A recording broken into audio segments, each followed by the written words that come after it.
guys doing? It is what day is it? Sunday? Yeah, how's your Sunday going? Hey, yeah, no, glad you can make it. Late night greetings from Norway. Hell yeah. How how is Norway? I'm sure it's Norway-y. Dark? Well, um well, let's see. These people followed me while it was well, I was not streaming, but I'm gonna say thank you anyway. Rinley, thank you for the follow. Mr. Perfect Cell, thank you so much for the follow. Pocket Jawa, thank you for the follow. Orion the Fennekin, thank you for the follow. There we go. Got it all taken care of. Hell yeah. Knock it out of the park. I last night we streamed Dream Daddy, and I said that I like this format for like Jesse alone, you know, when there's not like a game going. But I also wanted like a chiller atmosphere because like the game, when it looks like the game, it's like this and it's like bright, but like I wanted like a chill time, kind of like chiller feeling. So I also made this. And I it's a lot to take in, I know. But there's a cat on the chair. I don't know whose cat that is, but it's a good cat, and he's next to the jar. The alerts happen, and it looks like whatever animation happens on top of the chair, which is cool. I'm not alone. I have Khaleesi. I got Khaleesi. She's sleeping though, so she's no help right now. Um, but yeah, no, I like this. I was able to this picture originally. I'm so glad that I've gotten better at like skills like Photoshop, because this is originally this picture only takes up half the screen, and I was like, yeah, I looked at a lot of pictures of fireplaces with this, like, this is the one that got me like, oh, I like this atmosphere. And I basically just clone stamped the hell out of it and just made like, if I were to take away oh, you know what, actually I think I can I do that? Let's see. If I take away my webcam and I take away the event list, you can see what I did. I just clone stamped the hell out of it, and it looks like half of the room is just, you had too much of an edible. But luckily, oh, hey, the manufactory, thank you so much for the follow. But yeah, like I luckily you cannot tell what a shit job I did. And that's honestly, sometimes it's like fake until you make it. I just clone stamped the hell out of that and was like, I'll make it work. And I did, you know, like you can't even tell because I just covered up most of that side of it. So this is the normal side. And then this side just looks like it's you're on a bad trip, and the lights are more yellow than usual, and you move your hand in front of your face and there's like a trail. But yeah, that's what I did. That's what I did with my day. I did more than that. I got groceries, which was good. I needed those. I'm leaving. It always seems so silly when you have to get groceries a day or two before you leave for a couple days, because I'm leaving for Thanksgiving on Tuesday, and I had to think about how many bananas I wanted to get, because I was like, I can't, don't get too many bananas. You're not gonna eat them. They're just gonna go bad. And Khaleesi will eat them, probably. Probably not. She doesn't like human food. She is very spoiled when it comes to like food. Human food she turns her nose up at. She like makes a face, you know, like I think I've offered her chicken and she was like, what's that? Ugh. Disgusting. Give me that brown stuff in the can. I much prefer that over this delicious fresh cooked chicken. Hey, I am doing all right. Thank you very much. I hope y'all are doing good. I do need potassium. I need vitamin D, which is hilarious that I'm a trans dude with a lack of vitamin D, but I used to not leave my house. And hi, Khaleesi. Yeah, hello. Hi. What are you doing? I'm gonna take off your collar because it's gonna be making jingle jangles this whole time. Good girl. Thank you. Yeah, thank you. Hi. Yeah, hello. What? What was that? You're so cute. Yeah. God, what was I even saying before this dumb cat jumped on me? Yeah, vitamin D. I need to spend time in the sun. I need to eat fatty fish. I can get it from butter. Hell yeah. I ate a shit ton of butter, so. Oh, hi. Yeah, you're very cute. Uh huh. She's sitting on my headphones, which is a problem. Yeah, I need these headphones. She's like pulling me down. I need these headphones, Khaleesi. Thank you. Okay. Yes, hi. You're a baby. You're a dumb baby. She's so cute. I wish you could see what I'm seeing right now. Don't think there's a way to do that without finagling with a webcam for like 20 minutes, but just picture that she's acting real cute, and that's all you need. Hello. Hi. Insufficient D. But yeah, I think I've given enough time for people to filter in. Let's do some daddies. Open up the volume mixer, turn Dream Daddy's volume back on.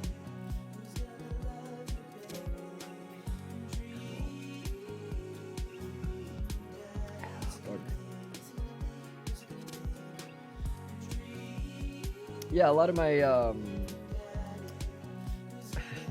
a lot of my friends are like, "Damn, Jesse, your facial hair is growing in better than mine," and a lot of cis male friends of mine. Oh right, I should probably. I'm gonna hit continue. Craig text. Was this? I think this is the most. If you don't have anything nice to say, don't say anything at all. That's a good dad advice. I'm gonna push the chat over here so I can read it while I'm gaming. Oh yeah, there we go. Ugh. Aha. I was gonna say I should have grabbed tissues before this cat jumped on me. Ooh, are you just gonna jump off? Whoop. Okay, well there she goes.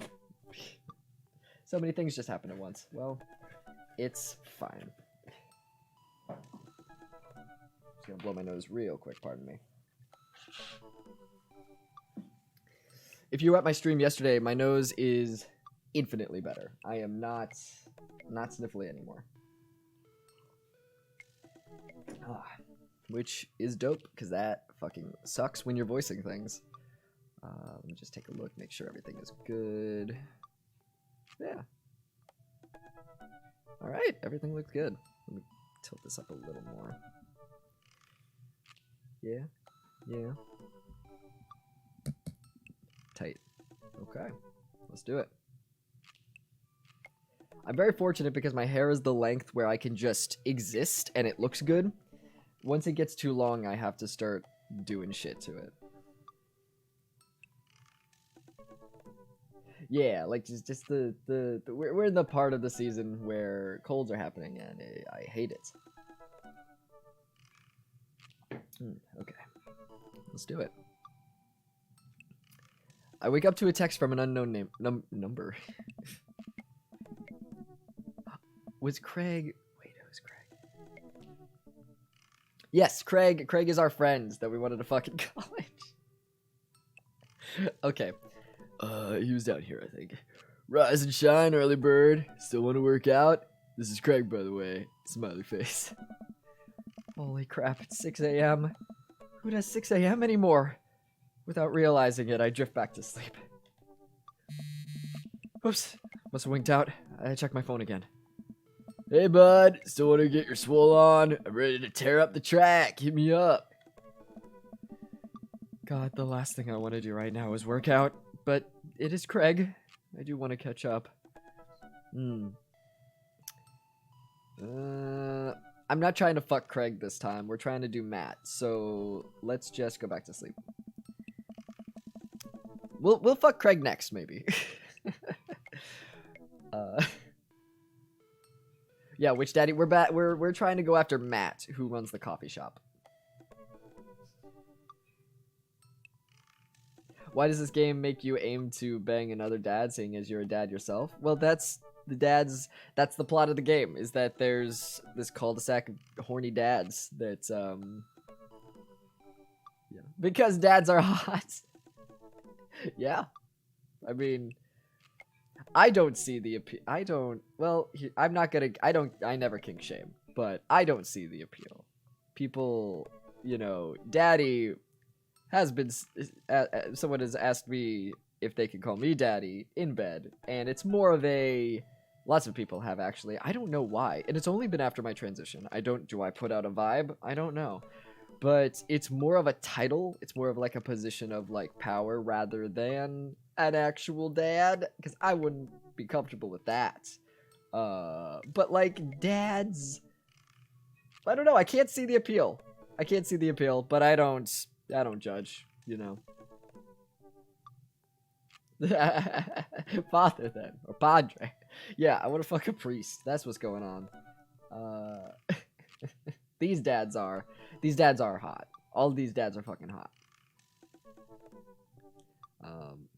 I shoot a quick text to Craig to apologize for bailing and immediately fall back to sleep.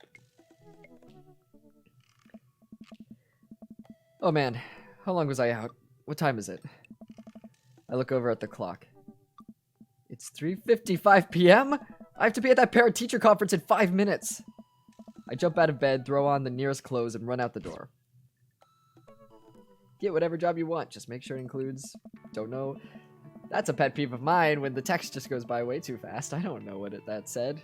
What is my dad advice? I arrive at Amanda's school and check in at the front desk. They give me a bright orange visitor sticker and send me on my way. I'm barely awake and feeling pretty haggard, but hopefully nobody will notice. I checked my watch and am relieved to see that I'm only 2 minutes late. Wait, was it room 103 or 108?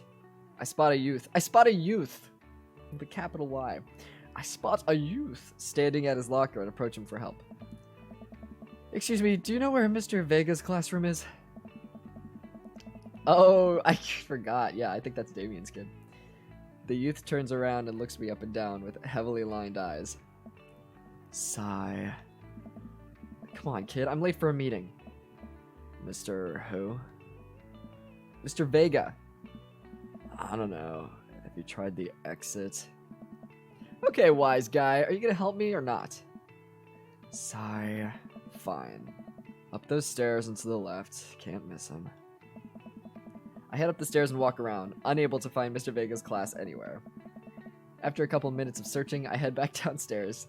That punk youth sent me on a wild goose chase. How do you do, fellow kid?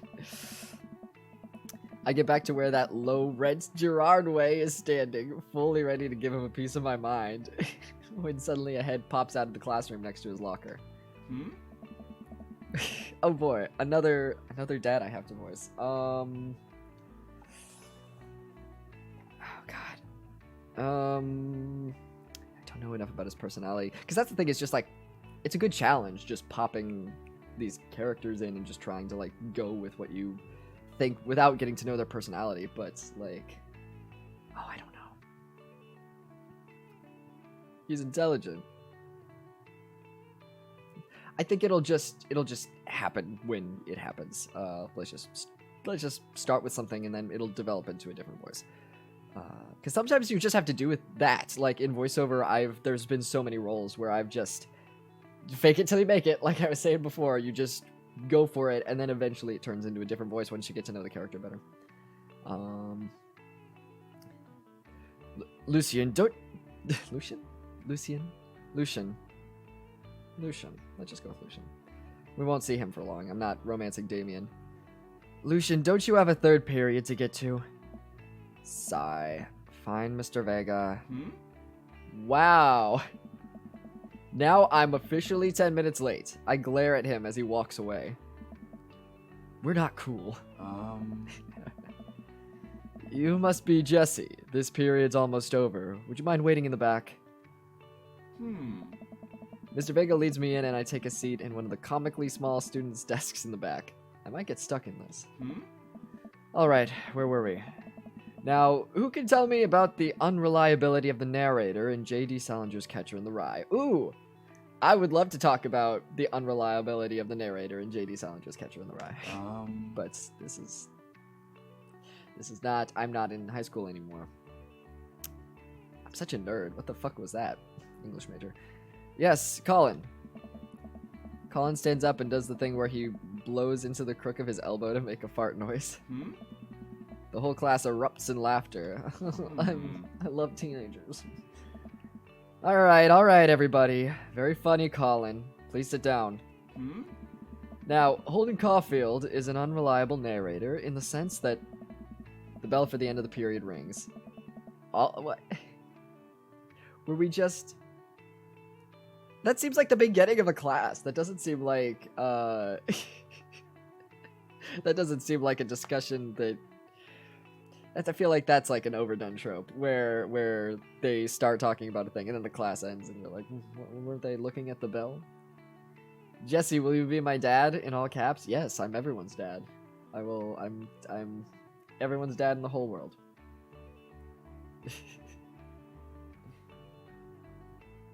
I can talk about Beowulf being Anglo-Saxon Goku. Hell yeah. Write an essay on that. An untitled wild goose chase. That's great. I heard an alert. Gigaman Prime, thank you for the follow. Hell yeah. Whoa. Ah, shit. Didn't read it. Something happened. Remember to do the reading and answer the response questions on page 194 in your textbook. Nobody's listening. Or not, I guess. Mr. Vega turns to me and sighs. Oh. Is it middle school? It is middle school. Okay. I was gonna say, because like high school is a little old to just make a fart noise. But people surprised me. Middle schoolers, right?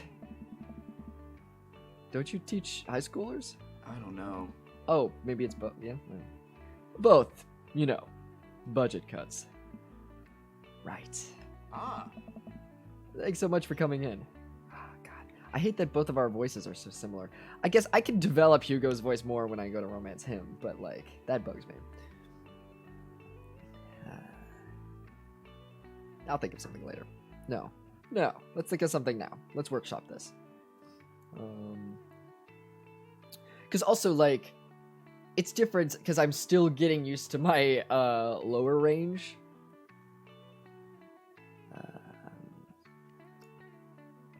I just feel like a lower voice suits him, but like Matt is gonna be low, and my natural voice is already kind of low. Oh, what was that? Dragon4111, thank you for the follow. Love it. All these little Khaleesi coins are dropping in. If you haven't seen the when someone follows me, the coin I made Khaleesi's head, so it's just like a little cat head. Intellectual. Let's maybe try something a little higher. Thanks so much for coming in. No. Thanks so much for coming in. Maybe like a Steve Bloom kind of a yeah, no. Sometimes all you have to do is just add a little effect and it creates a different voice. It's not completely different and back to back. It still sounds similar, but I'd like to make it as different as possible. And sometimes just play around with it. Let's see how it works. Thanks so much for coming in. No problem, Mr. Vega. Please call me Hugo. I don't normally do these impromptu parent-teacher meetings, but as I'm sure you know, Amanda's a very bright student, and I'm concerned about her recent behavior. What's going on? Amanda has never been the most engaged student, but I know she cares. Recently, though, she's been falling behind. She's not completing assignments and has been doing rather poorly on tests. I normally chalk this up to senioritis, but this is strange. I thought Amanda always shared everything with me. It hadn't even crossed my mind that something might be wrong. I just wanted to ask, is everything okay at home? We just moved, she's fine, she has a tendency to bottle things up.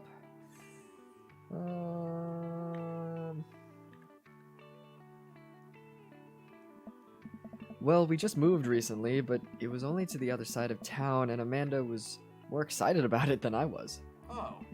See if you can talk to her about it. I know she values you a great deal and would appreciate your guidance if she keeps heading down this road. I know how important art school is to her, and I would hate to see her miss out on scholarship money that she clearly deserves. I'll make sure to talk to Amanda. Thanks for letting me know, Mr. Hugo. Hugo. Hey. Anytime. On my way out, I stop, thinking for a moment. I turn to Hugo. Do you wanna fuck, maybe? Hey, Hugo? Ah. Yes? They ever catch that rye? Oh. Yes. I mean, the rye is metaphorical. It's not, it's fine. Hey, G-Force, how you doing? God, I love literature. How they just catch that rye. I leave the classroom and make my way downtown. I make my way out of the school. I'm still a little bit in shock that Amanda was able to hide this so well from me. She's always been such a force for positivity in my life, especially after we lost her father. Oh, how you doing? Better now that you're streaming? Oh, well, no. Amanda must be done with classes for the day by now. I'm sure she'd appreciate a ride home, and maybe I can talk to her about what's going on. Because if I know anything about teenage girls, it's how much they love talking about their feelings with their parents. I'm a cool dad. I'm not like other dads. I pull up to the carpool, and Amanda hops in the passenger seat. Pardon me. So, did you have fun gossiping about me? Mr. Vega and I actually just gossiped about our celebrity crushes. So you talked about Mario Batali the whole time? It was a very productive meeting. I'm pretty hungry. Can we grab some dinner? Sure thing. Make something at home. Ooh, what kind of dad am I gonna be? There's food at home. Or McDonald's. Let's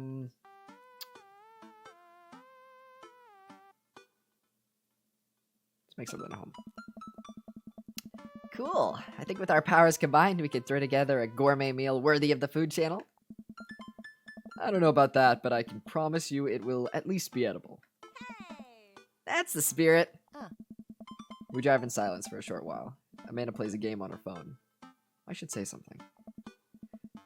You know, sometimes when a kid gets older, they find that they have to keep things hidden from their parents. And that's okay, because sometimes that's what kids do. And that's okay. But also, sometimes it's good to have the parents' perspective, because, you know, maybe the parents have also dealt with similar situations. And maybe they're a little cooler than you give them credit for. Anyway, what I'm trying to say is that it's good to share. Love you.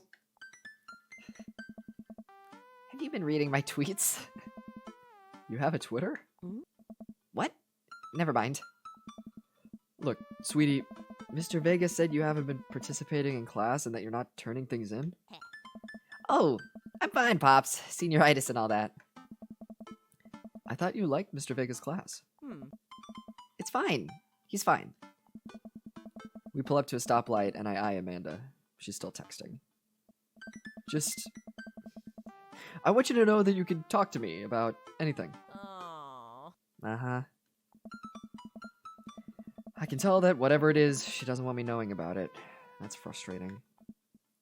I heard Emma R's going to that fancy art school in California. That's exciting. Yep. Are you bummed that you guys aren't going to the same school? Yep. Amanda keeps texting. She stifles a laugh. What's so funny? It's a... I don't think you'd get it. It's a meme. It's a meme. It's clearly a meme. I'm cool. I know memes. I'm a hip dad. Okay. Who you texting? Huh. Noah. Who's Noah? My friend. Does he go to your school? Yep. Do you like Noah? What? No! Dad! Oh, I love that voice crack. Dad! Ugh. I can't believe you would... Dad. I mean, jeez. Why would you... Ugh. Gross. Sorry. Just asking. Dad, he's just my friend. Guys and girls can be friends. He's my friend. Okay. Jeez. This is going well. Well, good talk. Love you, kiddo. She leans forward and turns up the radio. I guess that conversation is over. That's fun, because now that, my voice has dropped to a point where, like, I don't audition for female roles anymore. It's just not comfortably in my range. But like I was talking about yesterday, I still have roles that I started a year or two ago that I have to finish. You know, I'm voices in Korean cartoons that are being dubbed into English. Oh, pardon me. So I have to finish stuff, and I'll be voicing like a yelly role. It's usually when I'm yelling as a female character, and my voice just cracks, and it's like deafening, and I'm like, hey, can we try that again?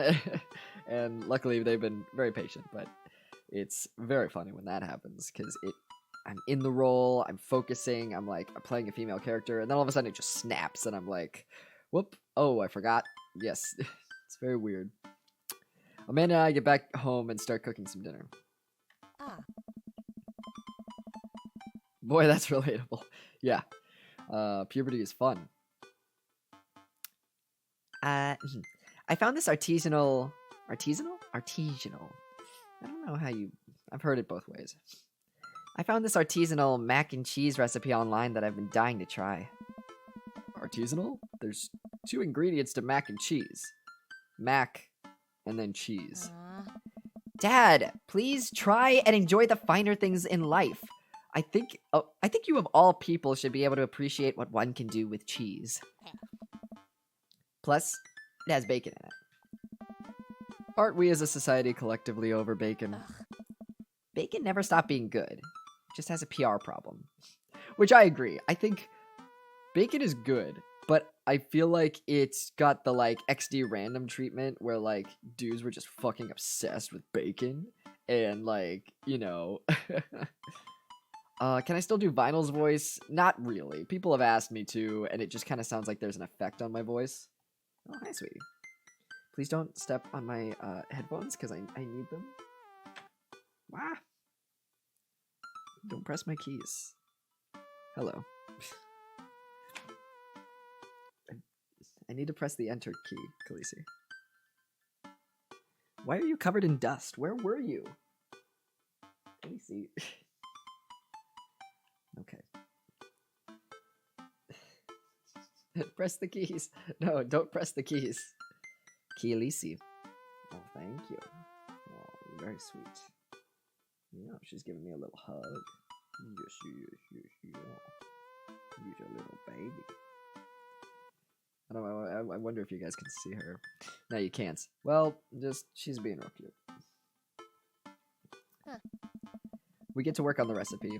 Amanda measuring things out and handing them to me to dump in the bowl so I can feel useful. Amanda puts me on bacon duty, so I chop a bunch and toss it in a pan to get it sizzling. Oh. The key to good mac and cheese is a balance of texture and flavor pops.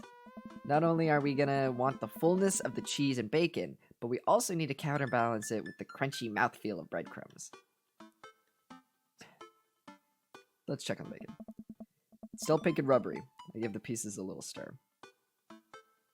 Cats are great at dusting the house. Absolutely. Just she's a little duster. She'll just like collect all the fucking garbage. Cause she'll also just roll around on the floor, and then I'll be lying in bed and she'll jump on top of me. I'm like, great. Oh, pardon me. Wait, what's a mouthfeel? You know, when you eat stuff and the texture, Listen, I've been watching a lot of the Food Channel, and I honestly don't know what it means. It just makes me feel sophisticated to say. No, I get that.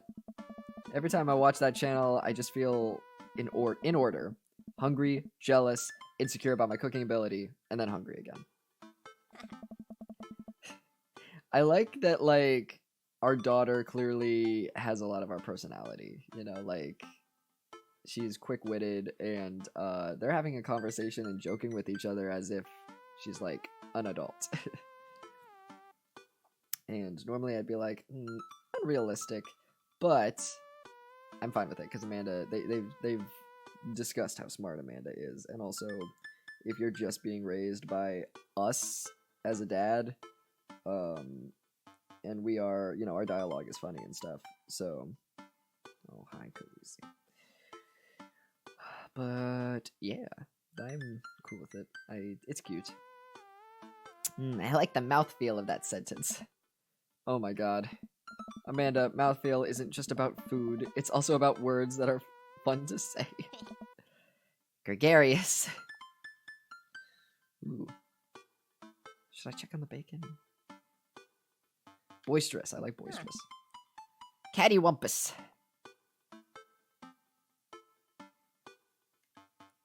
Tabernacle. All of a sudden the bacon bursts into flames. Fuck. Ugh. I must not have been paying attention to how hot the pan was. Fuck. Fire! Fire! Oh god! Fire! I run around the kitchen looking for anything to put out the fire. I grab a cup of water and Amanda snatches it out of my hands. Nope. She puts it down and calmly grabs a lid from the pantry. She places it on top of the flames and turns down the heat. I finally calm down. Oh, okay, she's smart. And also probably something you've seen on Food Network channel, whatever they're calling it here. Oh, Khaleesi's so cute. You're purry. You're purry, baby.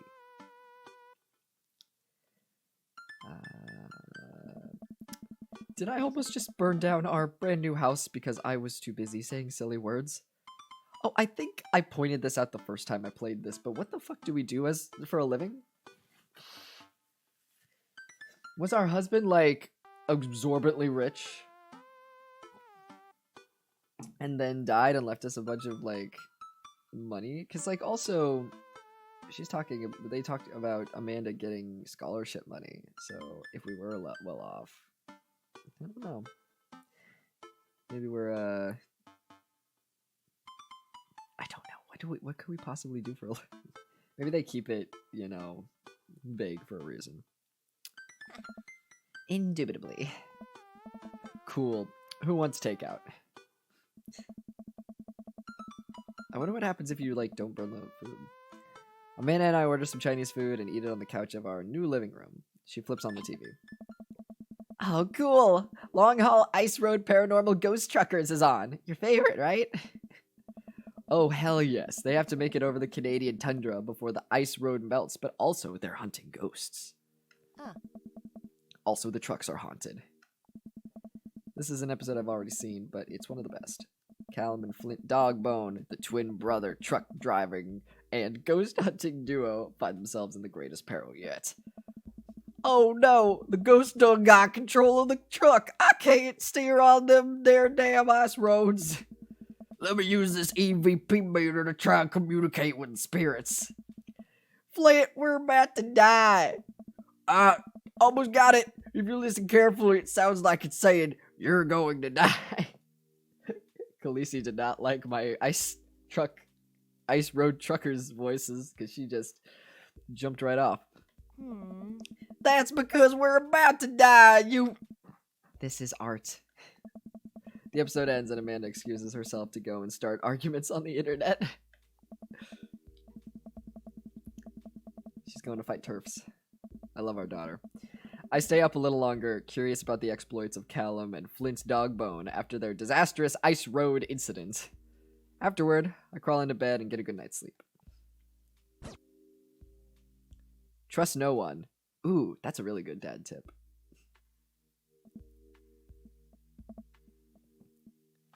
Because, like, I used to trust people. Now, it sounds like a, you know... What's the word? Like a... Oh, don't be so down on humanity. But no, actually just don't trust anyone. Make people have to earn your trust. Like, it's important. I used to trust everyone, and it sucked. And recently I've been getting better at that. Bzzz, I never know what to... Let's just... It's a Z, but let's just make sleepy noises. Morning, sleepyhead. 5 more minutes. You have never, ever let me have 5 more minutes, so get up. Fine. We have cereal for breakfast and spend the morning putting together furniture. Amanda is much better at interpreting the tiny manuals. We're able to put together a few shelves and one desk, but I'm pretty sure it was supposed to be a bookcase. So, you excited for the cookout today? If there's food, I'm excited. I'm all over those terrible store-bought sugar cookies that everyone brings to parties. Yes. Everyone is so... I probably talked about this the first time. But everyone is so, like... on opposite side. You either fucking love those sugar cookies with, like, the soft sugar cookies with the white... I mean, the pink frosting and the sprinkles. You either fucking love those shits or you despise them. There's no in-betweens. There's no one that's like... they're alright cookies. See, my nose is fine. It's just when I am talking a lot. Whew. I love them. Yeah, I'm in the camp of I love them as well. I do enjoy them on occasion. I love them. Oh yeah, okay. And if you don't like them, that's perfectly fine. It's just you're wrong and I hate you. No, I'm joking. I don't give a shit. Yeah, those are bad. Amanda, you're grounded. Which means there are more for me. Yeah, you know what? That's a good lesson to take from that. Is if someone doesn't like your thing, it's just more for me, you know? I just don't like the sprinkles? That's interesting. I've never heard that. Don't you want to meet some of the people in the neighborhood? Yeah, they say people as if there's more people. Nope, it's just kids and fuckable dads. That's all that lives in this neighborhood. I'll probably end up standing uncomfortably in the corner with a plate of food and hope that nobody talks to me. Dad, you're a beautiful work in progress. We will get that butterfly to emerge from the cocoon. The social butterfly. Not the trans analogy. Well, we better start getting ready. We definitely don't want to be late. What? No.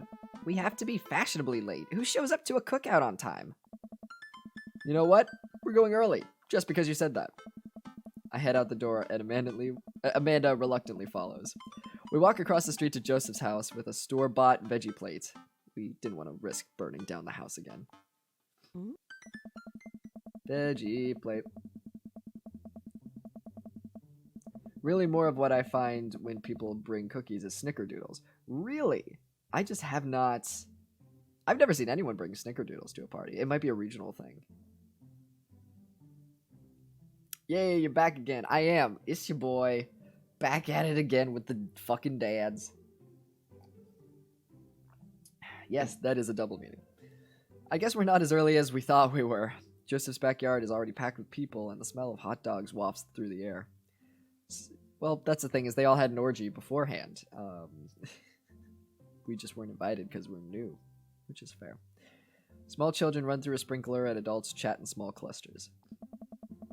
I set our veggie plate down on a table next to 2 other veggie plates. Huh. Hey, there's Joseph. I wave to get his attention. The moment he sees us, he jogs over, arms open wide. Oh. Welcome! I'm so glad you 2 are here. And you brought veggies! Let me introduce you to my family. Kids, come on over here. This is Chris, my eldest. Hey. Hi. Oh. This is Christian and Christy. They're twins. They stare creepily and say nothing. Hey. Then, of course, there's our youngest, Krish. Krish? Krish? Krish? Did you... Okay, it's fine. Wait, where is Krish? Maybe Mary put him in his crib. Oh no, it's the woman from the bar the other night. What is she doing here? Oh. Oh, and how could I forget my lovely wife, Mary? Hey. Mary and Joseph. Joseph pecks her on the cheek. She smiles. Ah, Mary, sweetheart, did you put Krish to bed? Ah. I'll have to go look for him. Hmm. What? You'll have to... Yeah. Joseph takes a moment and regains his composure. Yeah. Mary, this is our new neighbor, Jesse, and his daughter, Amanda. Ah. I'd shake your hand, but I have a glass of wine that I need to tend to. I love her. Nice to, meet you, Mary, for the first time. Charmed. Well, I have to go over there now. Mary leaves. Oh god, this is so awkward. I wonder if Joseph knows. I wonder if Mary knows that Joseph knows. I wonder if Joseph knows that Mary knows that I know. It takes all my energy not to run away from the barbecue and start fresh in a new city.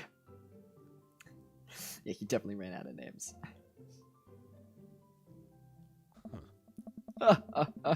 My wife has a wonderful sense of humor. But please, you 2 enjoy the barbecue. All the guys are really excited to meet you. Very excited. They're very, very excited to meet you. Oh, okay. They're very excited. Here, let me introduce you around. Hey, Jesse, have you met Brian yet? Who? Oh, yeah, we haven't met Brian, because we didn't go to the dog park. Hey, Brian, come over for a sec. A man in a loud Hawaiian shirt jogs up to me. Hey, Brian, this is Jesse. He just moved into the neighborhood. Hello. Well, pleased to meet you. Put her there. Oh, cracker barrels. Brian pulls me into a handshake, engulfing my hand in a vice-like grip. I let out a small squeak after my hand bones have been ground to dust. Not much of a handshake guy, huh? Guess I'm more of a hugger. Which house did you move into? The ranch-style one in the cul-de-sac. Oh, the one that's just like mine, but smaller. That kind of hurts. Is he trying to one-up me? I remember this guy now. You're gonna make this guy cheat on his wife? Yeah, it's a major upgrade. Well, I think... Yeah, no, I haven't romanced Joseph, but I'm pretty sure he's a shit. Ah, pardon me. I don't want to spoil, but I don't like Joseph. My instinctive dad competitiveness kicks into gear. It's leaner. Small houses are safer. I'm happy there. Well, small houses are safer. If there were, say, a tornado, a small house is lower to the ground. A tornado in Maple Bay. It never hurts to be prepared for tornadoes. Oh, let me introduce you to my daughter. Oh, she's cute. A kid peeks out from behind Brian. This is Daisy. Another small female child. Hello. God. Hi. What grade are you in? 5th grade. We're actually trying to get her to skip 6th grade. Not to brag, but she's pretty smart. Not to brag? That's exactly what bragging is. Amanda's smart too. Yeah. Thanks, Dad. Well, I'll be around the party if you feel like saying hey later. You got it. Oh. Let me introduce you to Damien. Oh, hell yeah. Joseph beckons a tall man in gothic attire over to the conversation. Damien is my favorite. Oh god, what did I even make Damien sound like before? I can't do an accent. Good eve, friends. Oh. Damien, this is our new neighbor, Jesse. Ah, so lovely to meet you. Damien shakes my hand and then bows. If ever you're interested, it would bring me great pleasure to host you for a spot of afternoon tea. Wow, yeah, that sounds rad. Huh. Splendid. Well, I must be off. Perhaps our paths shall cross again. They did, in another time. We've already boned. Damn, what a classy dude.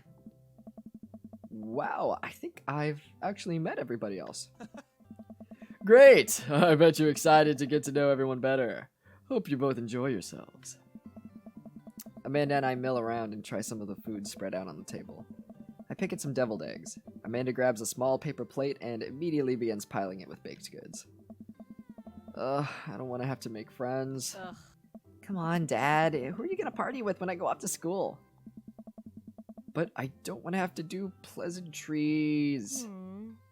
Dad, They're gonna talk about weather. Ugh. go. Do it. Make a friend. But how could I possibly abandon my only child at a social function? That's bad parenting. This plate of cookies is my new dad. Bye. Amanda shoves me into the center of the yard. Well, here goes nothing. I look around the party and I'm surprised to see some familiar faces. Damien is one of the most beloved dream daddies of the streams I've seen of this game. Yeah, not surprising. He's great.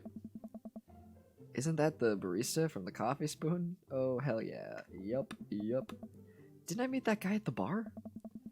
That guy who kept trying to one-up me. Oh, I see. So they made the dialogue in this purposefully something that describes whether you meet them ahead of time or not. So that you meet it's bringing us through all of the daddies. That's cool. Because in a previous timeline, you know, you meet the competitive guy in the dog park and he's one-upping you there. But we didn't meet him this time. We met him here and he does one-up me. So the statements, the guy that kept trying to one-up me, works either way, which is dope. It's very smart. You save dialogue boxes that way, I assume. Yes, you have a mock Pokemon battle. Boop. Okay. Yeah, you meet Damien at the Hot Topic esque place before, but now he's just that mysterious goth guy. Either way, he's a mysterious goth guy. Is that Amanda's teacher? Hey, I know Craig. But wait a second. All of these people live in our cul-de-sac? That can't be right. I better investigate.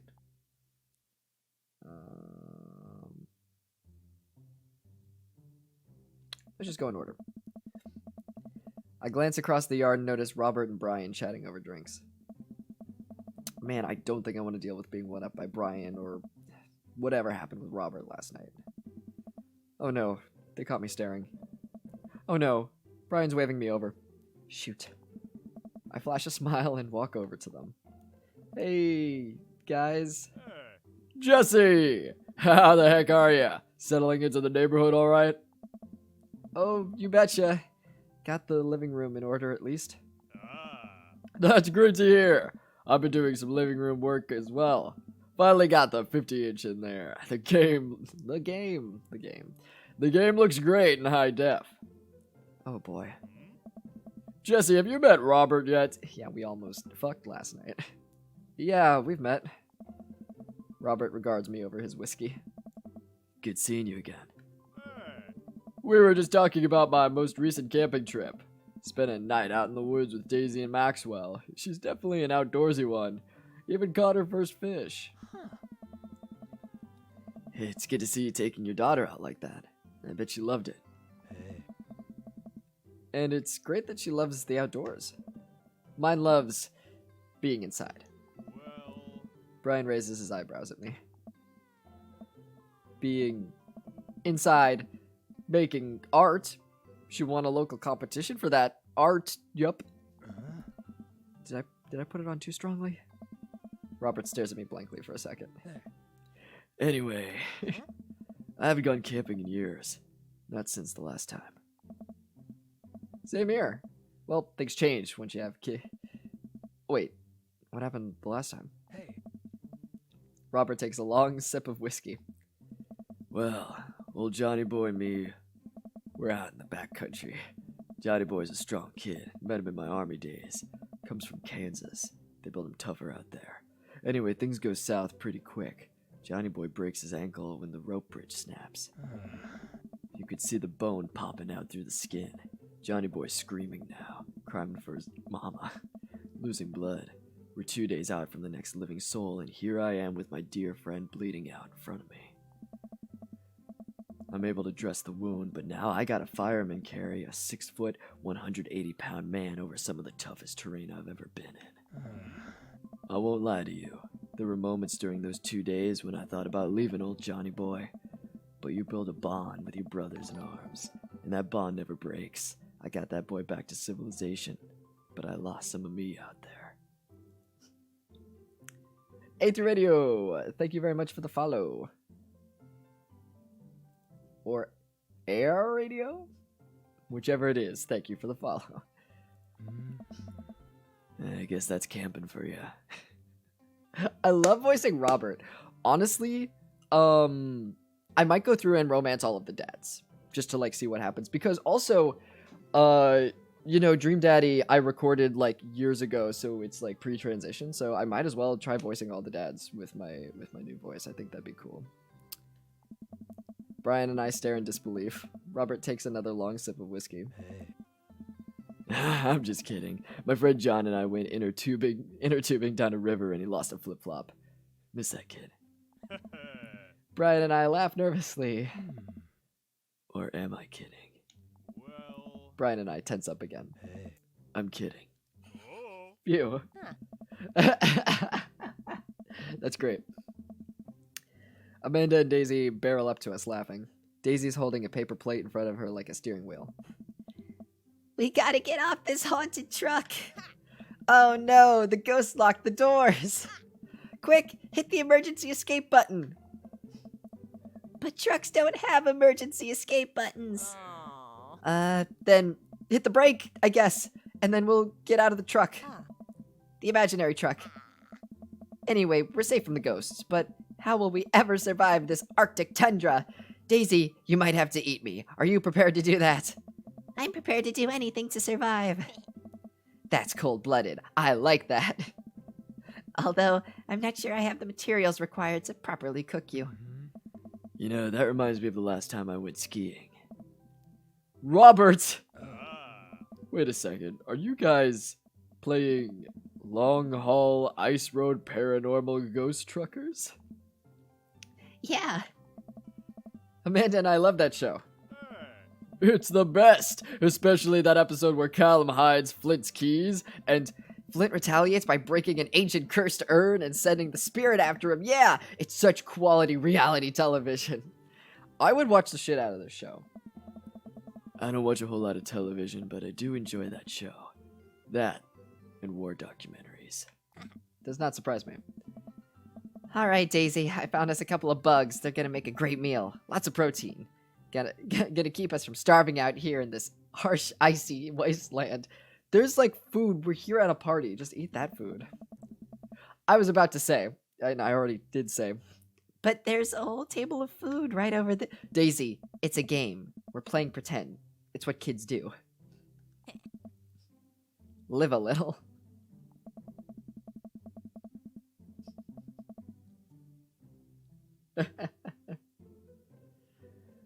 Amanda gives Daisy a handful of gummy worms from the snack table. Oh, okay. They eat them with mock disgust. Let's go find kindling for a fire. Okay, alright, okay. but not an actual fire. Because we're playing pretend? Now you're getting it. Daisy and Amanda run off. What a cute couple of kids. Man, I've never seen her get along with anyone so quickly. I guess Amanda just sort of has a way with kids. That's kind of amazing. Daisy doesn't really get along with kids her age. And they're both smart. It's nice that he's not trying to one-up me this time. Maybe we can have a regular friendship after all. Really? She just kinda keeps to herself. Her teacher says she spends every recess in the library. I think the other kids are intimidated by her intelligence. Ooh, that's what I'll do. I'll make it Brian's voice deeper and kind of add a little Patrick Warburton to it. Holy moly. Whew, sorry about that.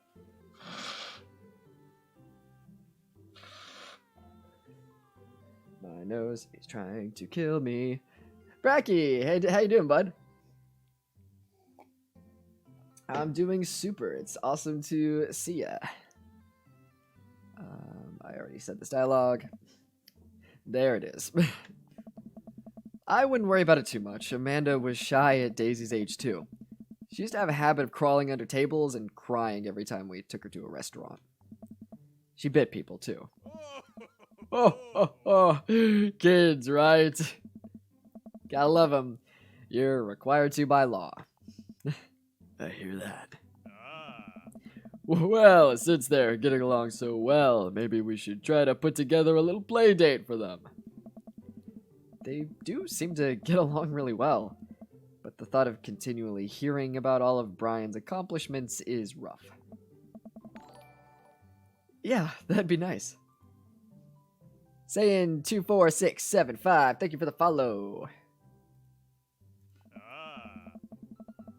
I'm trying to memorize all of Hamilton's parts in Hamilton, so I've just been listening to the OST on repeat.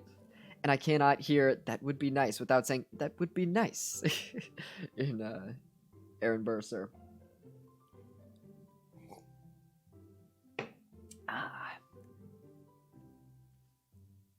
Hey, Obligatory, how you doing? Listen, I try to say hi to everyone, but I'm especially happy to see you, Obligatory.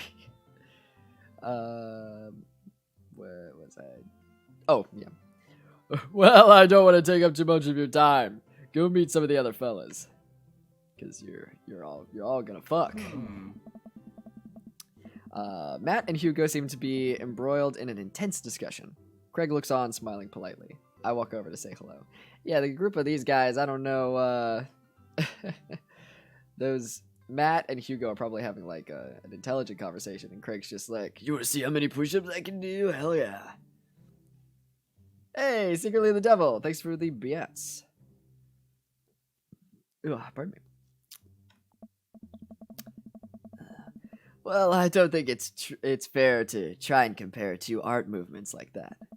Periods in art only exist because they're a unique byproduct of the social and political climate of a time and place, and to try to take something like, say, the Rococo period and compare it to postmodernism in America, you're completely disregarding the context in which a work of art is created. Matt and Hugo seem to be so busy talking that they don't notice me. Craig leans in. Khaleesi, I swear to fuck. Khaleesi. My cat is behind the monitors right now trying to swipe at me. I'm playing a video game. Khaleesi, stop. You're gonna press keys, and that's gonna be bad. Don't press keys. Khaleesi. You can't do this. You can't keep doing this. It's extremely cute. Do I have to put you in timeout? Are you in one of your moods? Are you in a mood? Khaleesi, middle name Nowack, you better get your shit together. Thank you. Yeah, that's what I thought. No, you're going back to playing mode again, Khaleesi. I see you. I see you hiding behind the monitor. She's such a little shit.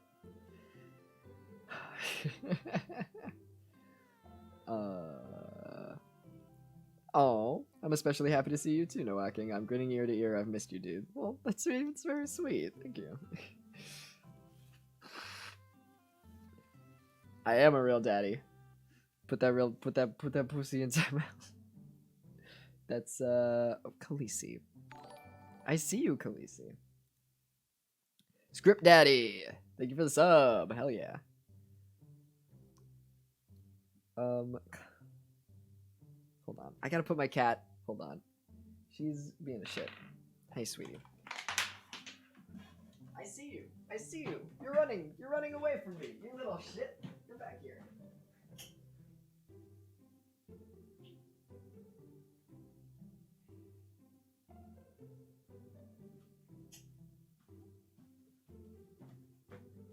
Okay.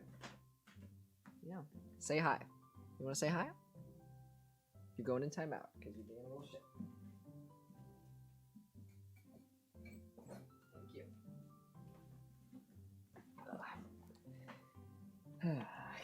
I don't know what's up with her. She will like go into. I tweeted about it the other day. I need to play with her more, I think, but she's very picky with toys. You know, she's kicking.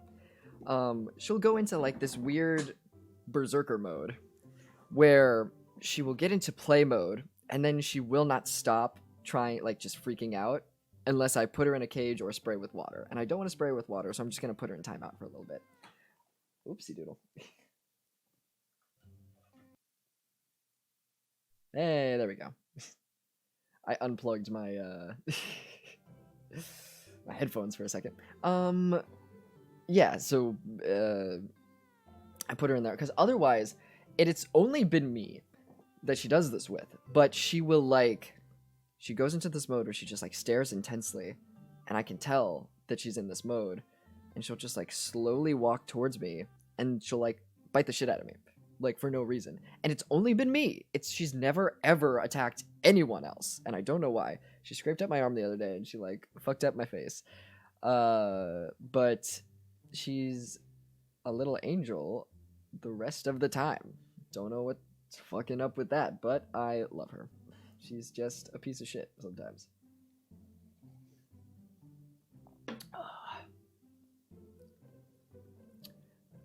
Her middle name is not middle name, but it's very tempting. I have to think about it.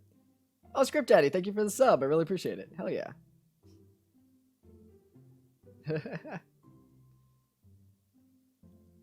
Was the whole point of that story just for you to show off your guns for a second? I didn't even notice that I did. Did I?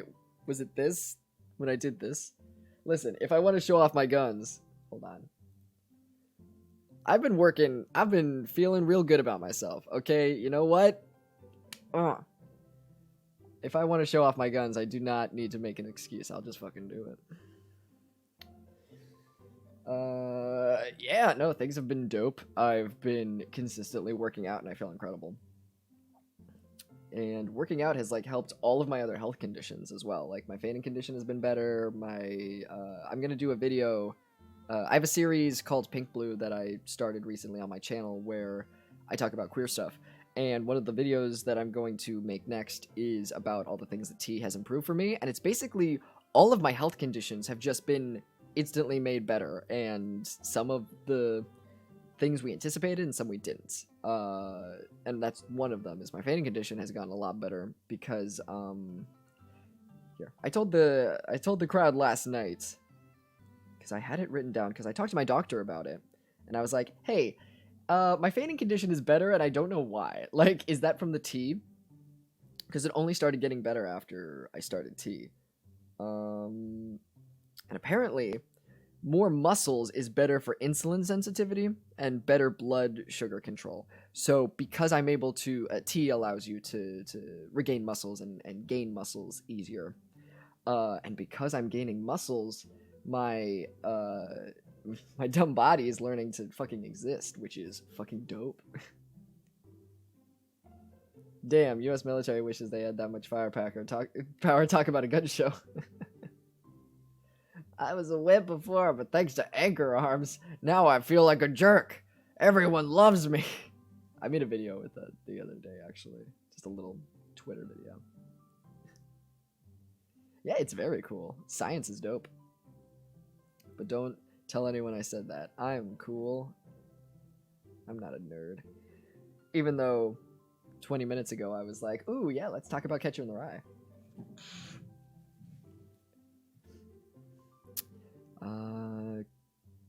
Matt and Hugo seem to be so busy talking that they don't notice me. Craig leans in.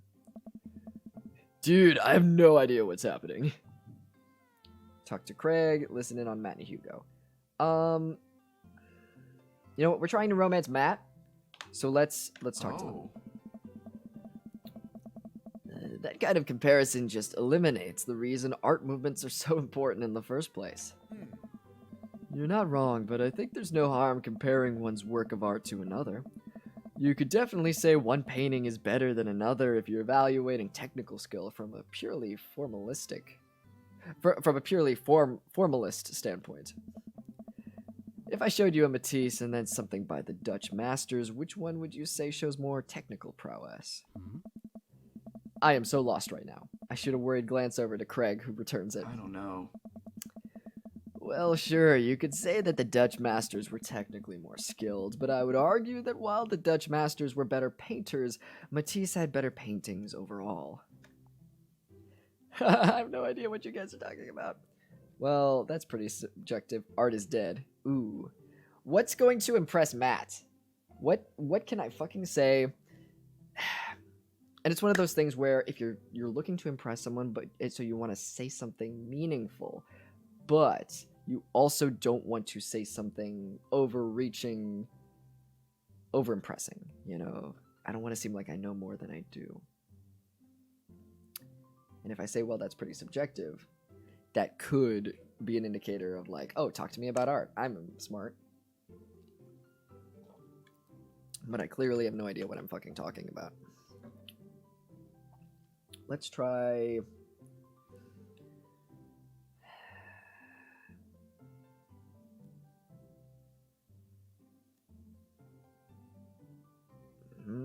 I feel like I shouldn't go for pretty subjective. See, in a real life conversation, I would say it's subjective, and then if they ask me more about it, I'd be like, oh, I don't know about the actual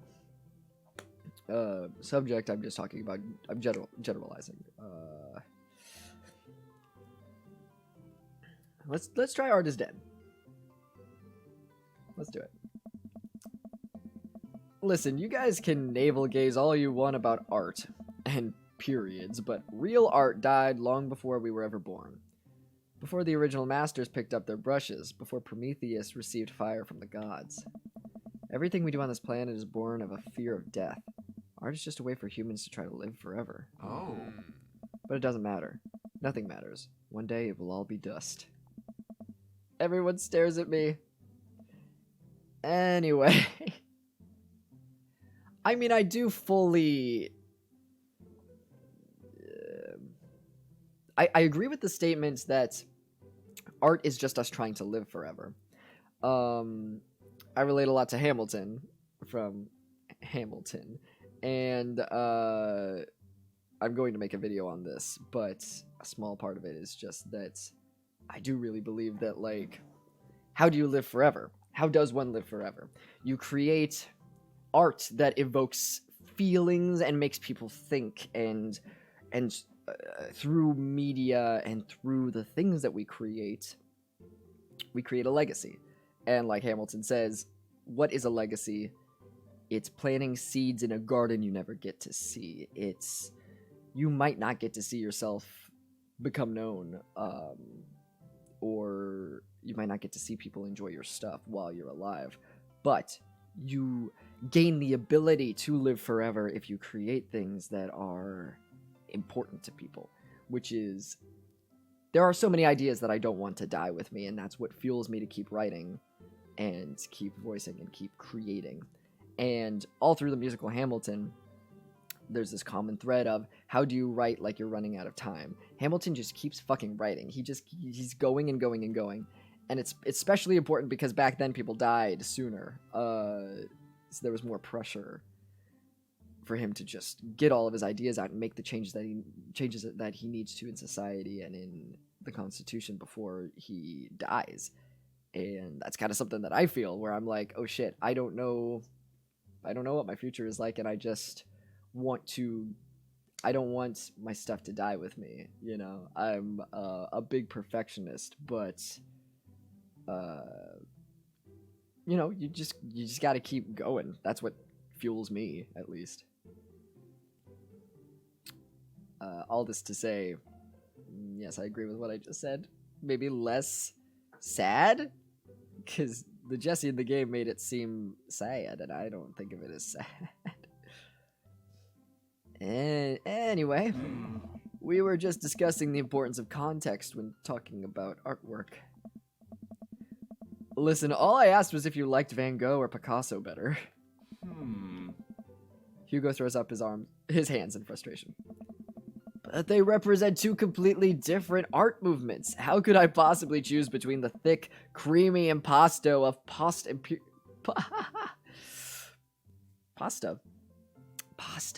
How could I choose between pasta and cubism? How could I possibly choose between the thick, creamy impasto of post-imperialism and the abstractionist beauty of cubism? Man, that's all way above my head. Me too. It's all good, man. The cool thing about art is that we all perceive it differently. A single piece could have a totally different effect on each person that looks at it, and that's awesome. Oh. Just 1 minute about that. Hugo, please. Sorry, I get really fired up about art stuff. Jesse, how are you liking the neighborhood? It's pretty neat. Everyone's hot. Everyone's weirdly hot. Have you noticed that? Thick, creamy.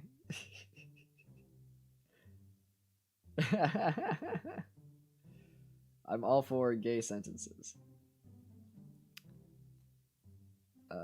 It's pretty nice. Everybody's been super friendly and very hot. Seems like your daughter's fitting in just fine.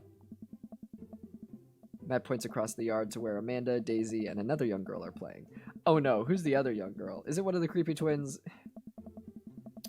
They're all sitting cross-legged in the grass, picking weeds and weaving them into little flower crowns. It's pretty adorable. The girl I don't recognize jogs over to us. Oh, cool. Okay, it's not one of the creepy ones. What is it, sweetheart? I have to voice all these small girls. They're all just gonna sound the same. I can't. I'm sorry. I can make Daisy sound younger. Like, Amanda sounds like this. I'm gonna pitch Daisy up, like, into here. And this new girl, I will just have her be around here. It's a flower crown. I thought you'd look cute in it. Well, there's only one way to find out. Matt takes the flower crown and places it on top of his head. Aww. Am I cool now? The girl stares at him, thinking it over. Nope. But you're slightly less uncool than you were before you put it on. Hey, Jesse, this is my daughter. Hello. Carmencita? Oh, cool. I'm Carmencita. Amanda comes over with Daisy in tow. Dad, look, I'm making friends. Are you making friends? You better be making friends. Yeah, actually, Amanda, you remember the cool barista from the coffee shop? And my old college friend. And, your teacher. Oh, hi, Mr. Vega. I didn't realize we were neighbors. Oh. Yep. You still gonna give me that overdue term paper? Great seeing you. Amanda finger guns her way out of the conversation like a champ. Is our daughter bisexual? Because finger guns is a very, bisexual move, apparently. Is it weird playing a new vocal instrument after all these years? It has to feel like shifting from an electric guitar to an acoustic, I would think. Yeah, it's, the thing that I compare it to a lot is, it's so interesting being in the voiceover industry for fucking 11 years. It's now 12, but back then, you know, my voice has been changing over a year.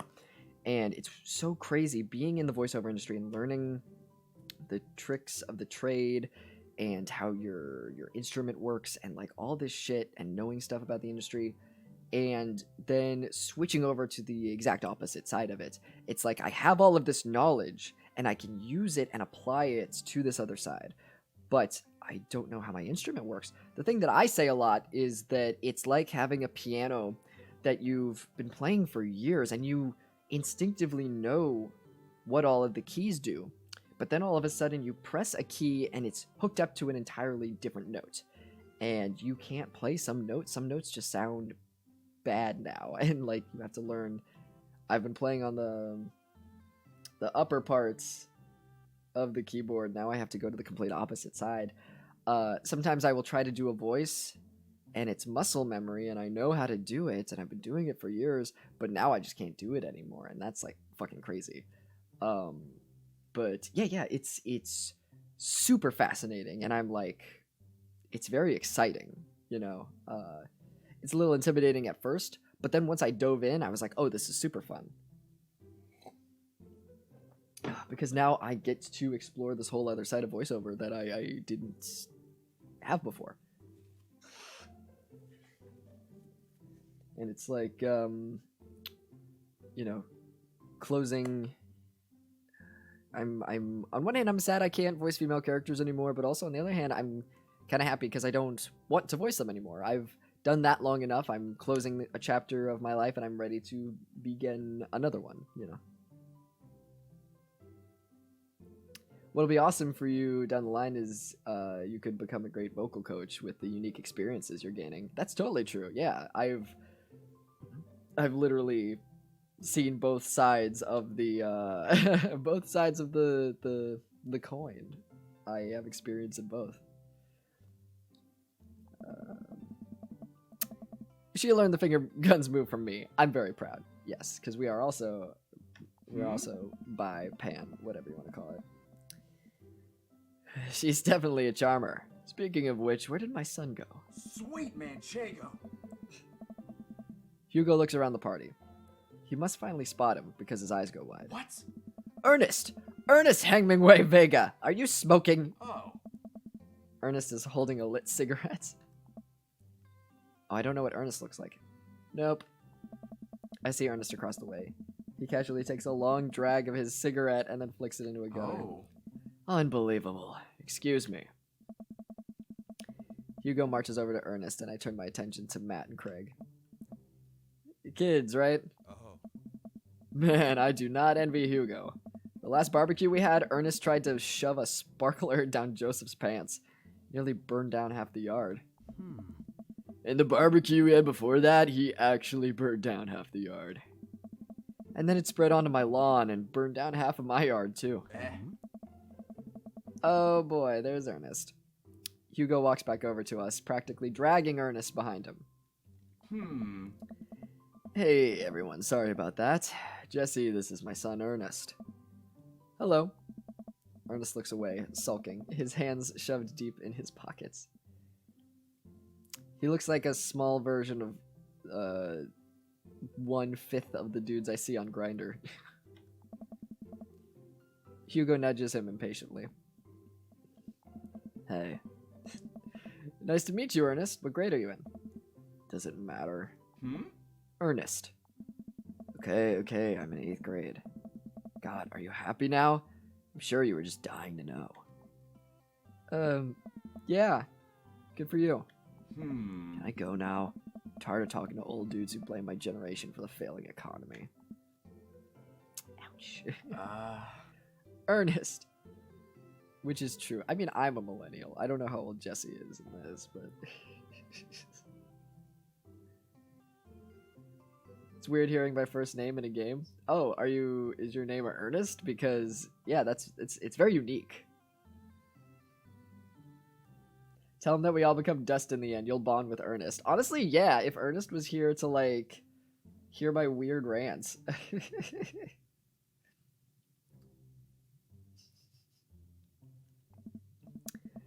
Oh yeah, because I'm totally embarrassing you. Ernest puts earbuds in and storms off to stand in the corner. Well, that was certainly something. He seems nice.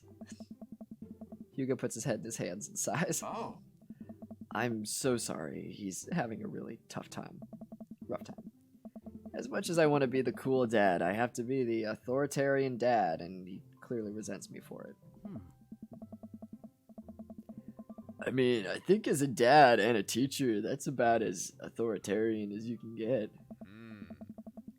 Honestly, are any of us cool dads? Is it even possible to be a cool dad? What? I'm cool as a cucumber. Oh. See, that right there. You can't say that. Oh. My kids think I'm cool. But for how long, Craig? How long do we get to be the cool dads? Oh. I don't know. Yeah, sounds great. I think we just have to accept the fact that as dads, we've become the machine we once raged against, and accept our fate to unironically wear socks with sandals. Your kids may think you're cool now, but the moment they hit puberty, you're doomed. Amanda's 18 and she still thinks I'm cool. Nice. I yell across the yard to my daughter, Amanda, I'm cool, right? Amanda just laughs. She keeps laughing. I see your point. As much as we all want it, I don't think it's as important to be a cool dad as it is to be a good dad. We can't all be best friends with our kids. It just doesn't work. I mean, look at me and Ernest. Our job as parents is to make sure our kids turn out okay. Yeah, you're right. But it'd be nice to have it both ways. I'll have you both ways. I'll have all three of you both ways. What we doing? What we doing? What are we? Hearing these guys talk about this makes me think of my relationship with Amanda. We get along so well, but there might come a time when it won't be like that. Is college when that happens? Ah. Don't let us eat up your time, Jesse. Go meet some of the other people around the neighborhood. Talk to Joseph and Damien. I spot Joseph chatting with Damien by the grill. I wonder what they're talking about. I walk over to them. So I'm curious, can you walk me through why you had your house painted black? Huh. Where do I even start? The house stays warmer in the winter. It provides an artistic contrast to the rest of the neighborhood, and it complements the crimson interior perfectly. Yeah. It's definitely an interesting choice. Thank you. I'm very proud of my abode. Oh. Jesse, I was just having a conversation with Damien here about his aesthetic design decisions. Ah, greetings once again, Jesse. Do tell me about yourself. Are you new to the area? Yes, my daughter and I just moved in the other day. Are you enjoying the party so far?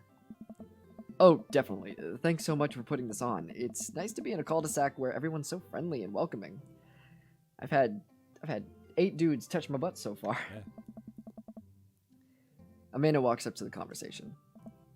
Hi, it's Damien, right? My name's Amanda. At your service. What a pleasure it is to meet you. Damien finishes the sentence with a flourish and a bow, producing a single rose and offering it to Amanda. What? Amanda blushes and returns the gesture with a curtsy. Where did you get this? Pardon me 1 second, I'm just gonna blow my nose real quick.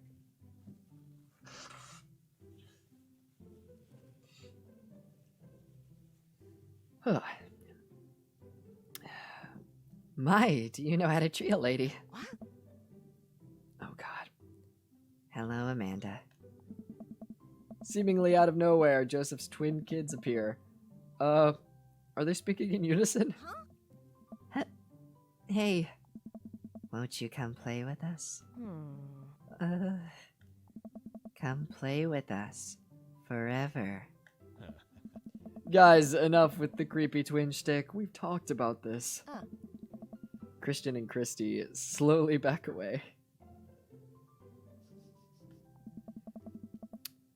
Where do you think they got that from? Mary pops in the conversation, wine in hand. I don't know. Mary takes a long sip of the wine. Oh my god. I think I might have taped over a VeggieTales VHS with The Shining. Who knows? She takes another sip of her wine. Where's Krish? Come on. Wasn't he with you? Oh. You had him a moment ago. He's probably stuffing dirt in his mouth. He'll be all right. Toddlers are pretty resilient. Mary tips her glass to me. Ain't my first time to the rodeo. It's my 4th. Ugh. I have squeezed 4 little... Sweetheart, would you do me a favor and please find Krish? That would be great. Oh my god. I'm sure he's fine. Mary, Okay, jeez. Mary finishes her wine and wanders off. Yeah, waspy families. Dad, can we go now? Huh. Ah, Lucien, have I introduced you to Jesse yet? Hey, it's that punk from Amanda's school. I remember you. Whatever. Huh. That's no way for a young man to speak to his elders. Be polite. Lucien bows. Whatever, sir. Lucien bows again. Mr. Christensen, may I have a veggie burger, sir? Oh. Coming right up, bud. Are you vegetarian? Yep. Make that 2 veggie burgers. Did you know that some people in the Victorian era were vegetarians? They described carnivorous type people as blood lappers. Dad. That's really interesting, Damien. Joseph turns to the grill. Just a hint of a tattoo peeks out from underneath his sleeve. I can't believe I didn't notice it before. It looks like the bottom of an anchor. Whoa, is that a tattoo? Hey. Yup, I wasn't always a youth pastor. Oh, pardon me. I'm not tired. I don't know why I'm just yawning. Yup, I wasn't always a youth pastor, you know. That's so cool. Want to see mine? What? What? Lucien pulls back some rubber bracelets, revealing a lopsided 666 in black ink. My buddy gave me a stick and poke tattoo last week. I think it's healing up pretty good. Lucien! We'll talk about this later. That's pretty cool. What's the significance of the tattoo? I don't know. I just thought it looked sick. Oh. Well, in my opinion, the only reason you need to get a tattoo is because you want one. Careful though, that number carries weight. Man, Joseph is a way cooler youth pastor than I thought. I just figured youth pastors popped out of the womb with a Bible. Wonder what he did before preaching. Oh. And without further ado, let's work some magic. Joseph closes his eyes, takes a deep breath, and gets to work. With the greatest of ease, he sets patties on the grill, flourishing as he flips his spatula in the air. It's easily some of the best grill work I've ever seen. You guys think this is my first time at a grill? Oh, you guys think this is my first time in front of a grill? He's working faster now, effortlessly tossing cheese onto patties. I'm hungry. I'm so hungry now. And perfectly grilling onions on the side. One after another, the dads take notice and crowd around Joseph to admire his masterful technique. It's a very dad thing. You probably didn't know this, Jesse, but Joseph's known around here for his grillmanship. He's unbelievable. Bro. I've tried to get on his level, but I just can't catch up. Hey, Oh no, all the dad jokes, all the dad puns are happening. Ugh. I also have the hunger.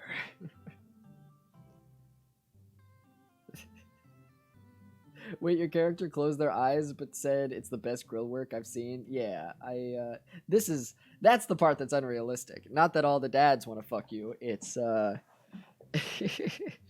it's that. Take some more water.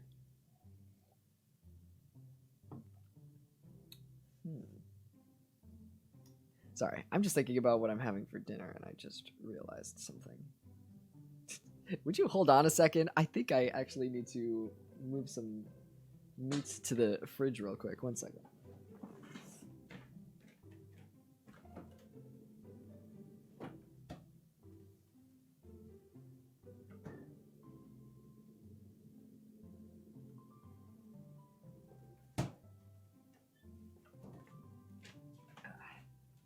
Never mind, I'm good.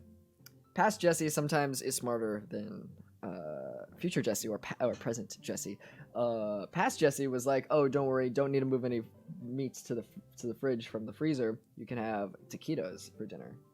And past Jesse replied to past Jesse, said, "Cool, sounds good." Present Jesse was like, "Fuck, I didn't put food in the shit."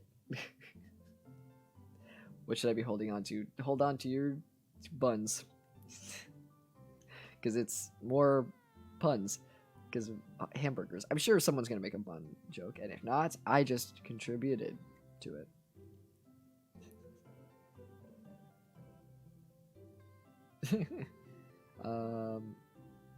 Okay. Matt, let us keep studying. He has a rare quality about him. Mustard, we keep talking about this. Can't we just appreciate the artist? Hey. I've never seen him make a mistake. Ah.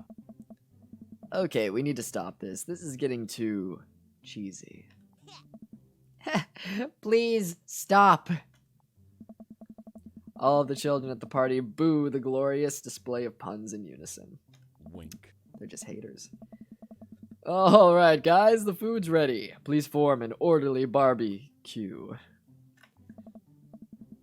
Yeah, they didn't make a joke about buns, I don't think so. I, as another Dream Daddy, have contributed to it. Amanda groans. We all grab our food and hang out, enjoying perfectly cooked cheeseburgers. Oh, yeah. Man, it's so wild how all of us dads live in the same cul-de-sac. Hey. Kind of nice, isn't it? It feels like there's a real community here. Totally helps when you're just a single dad trying to raise a kid. Yeah, all of this, this is just like, is it, when you're looking for houses in this neighborhood, you have to be a single dad. Otherwise, they just throw out your application. I love the fan theories about, like, it was a, what was it? It was like someone went into the game and figured out there was like a cult element to this, and like there was like a Halloween thing that was supposed to happen with the game that explained more of the plot, and why all these dads are gathered in one place, but it never happened. But I love all that deep delve, like, shit. We're happy to have you here, man. I think you're gonna like this neighborhood a lot. Oh. Please, plus Amanda seems to be getting along with all the kids. If she decides to get into the babysitting game, she'll make a killing. That's true. I mean, she's leaving for college, but in the short term. Hey, why don't you add us all on Dad Book? You know, the Facebook for dads. Dad Book? Yeah, it's a great social network for dads to keep in touch with each other. We're all on it, so if you ever need to reach out to anyone, that's the simplest way to do it. We're not gonna exchange phone numbers or anything normal.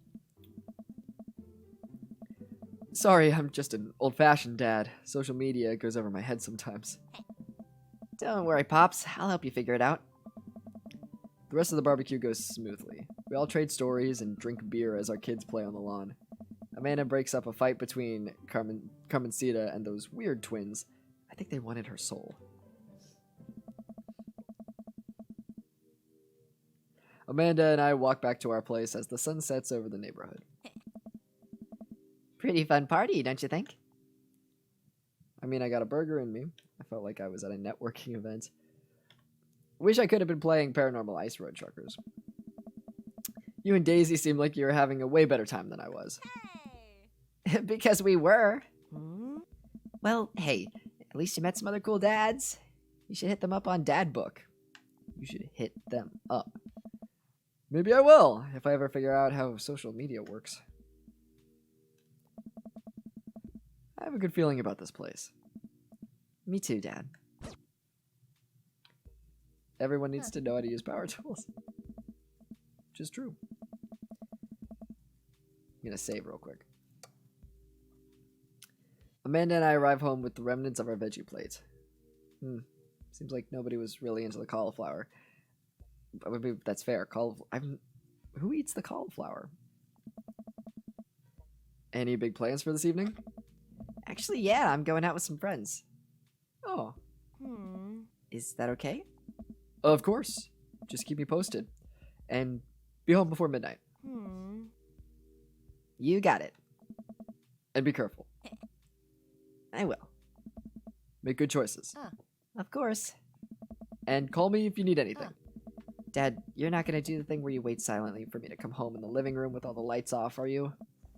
What? No, I've never done that, and I will never do that. Okay. Do you have plans tonight? My plans were kind of to eat ice cream and watch TV with Amanda, but I'll find something to do. I'm gonna work on some stuff, see how long I can sleep for, throw a party. I'm gonna throw a party. A real rager. All the other dads in the neighborhood are invited. I'll see if I can get you a spot on the list, but honestly, it's looking tight, and you may just have to wait in line. I know the guy at the door. I'll get in, no problem. I'm just relaxing tonight. Have fun, okay? Great. See you later. She does do finger guns a lot. It's grind book, you know. Dad grind. I watch Amanda drive off into the night. I really do hope she has fun. I plop down in front of the TV and turn on some Wine and Dine Mastermind with celebrity chef Gavin Chapman. Looks like Gavin's making a roasted rack of lamb with rosemary mashed potatoes. I'm so fucking hungry. This game makes you hungry. Especially now, because like there's at the beginning there's the cookout. We talk about mac and cheese. The cookies happen. This cooking thing happens. Later on there's a cake. Like no, this game makes you thirsty. A pew pew pew pew pew pew pew pew pew pew pew pew pew pew pew. Oh, I gotta enable it so that like when I push the button and I push it again, it doesn't stop it. It just plays it multiple times. Right now I have an air horn and I also have do not throw away your shot. Don't do it. I also have to turn up the volume on that. Can I do that live right now? Hold on. I'm opening Stream Deck. Let's try this again. Do not throw away your shot. Try it again. Do not throw away your shot. That is the highest volume it will go, so I might have to up the volume in what is it? Audacity, and then zoom it out. I was working on a cooking show. I am not doing it anymore. I thought of other things better to do. Sometimes ideas just slip away from you and stuff. And sometimes you evolve with ideas. So now, you know, I'm working on Pink Blue right now because that's kind of my passion project. Well, not really. It's one of my passion projects. I'm very busy right now, which is good. I'm working on Pink Blue. I'm working on an original series that has a trans dude main character. It's live action, and I'm just kind of hammering away at the plot of that. What I do is I don't know if it's a healthy thing, but I keep multiple projects going at the same time, so when I get burned out or I run out of ideas on one, I can switch to another. And then, you know, because like if I work on just one thing at a time, it fucks with me. But yeah, so that's what's happening with me right now.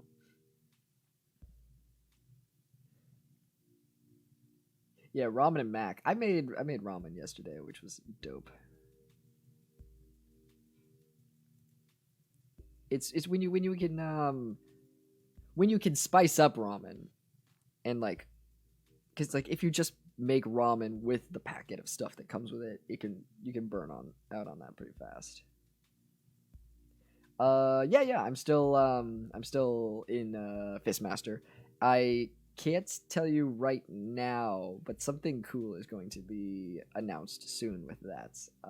And I can't say anything, but I'm very excited. I'd love to be able to cook like that. Although I think if I was actually good at cooking, I'd use my powers for evil, like just making baked Alaskas all day instead of any food of real nutritional substance. Man, Gavin Chapman just caught that thing on fire, but he meant to do it. What a professional. I lose track of time as I blaze through several episodes of Wine and Dine Mastermind, and also one episode of some cooking show called Meat Hell. I'm not even sure what that one was about. It was just a lot of yelling. It's fucking raw. I glance at my watch. Man, it's almost midnight. I should check in with Amanda. I send a text.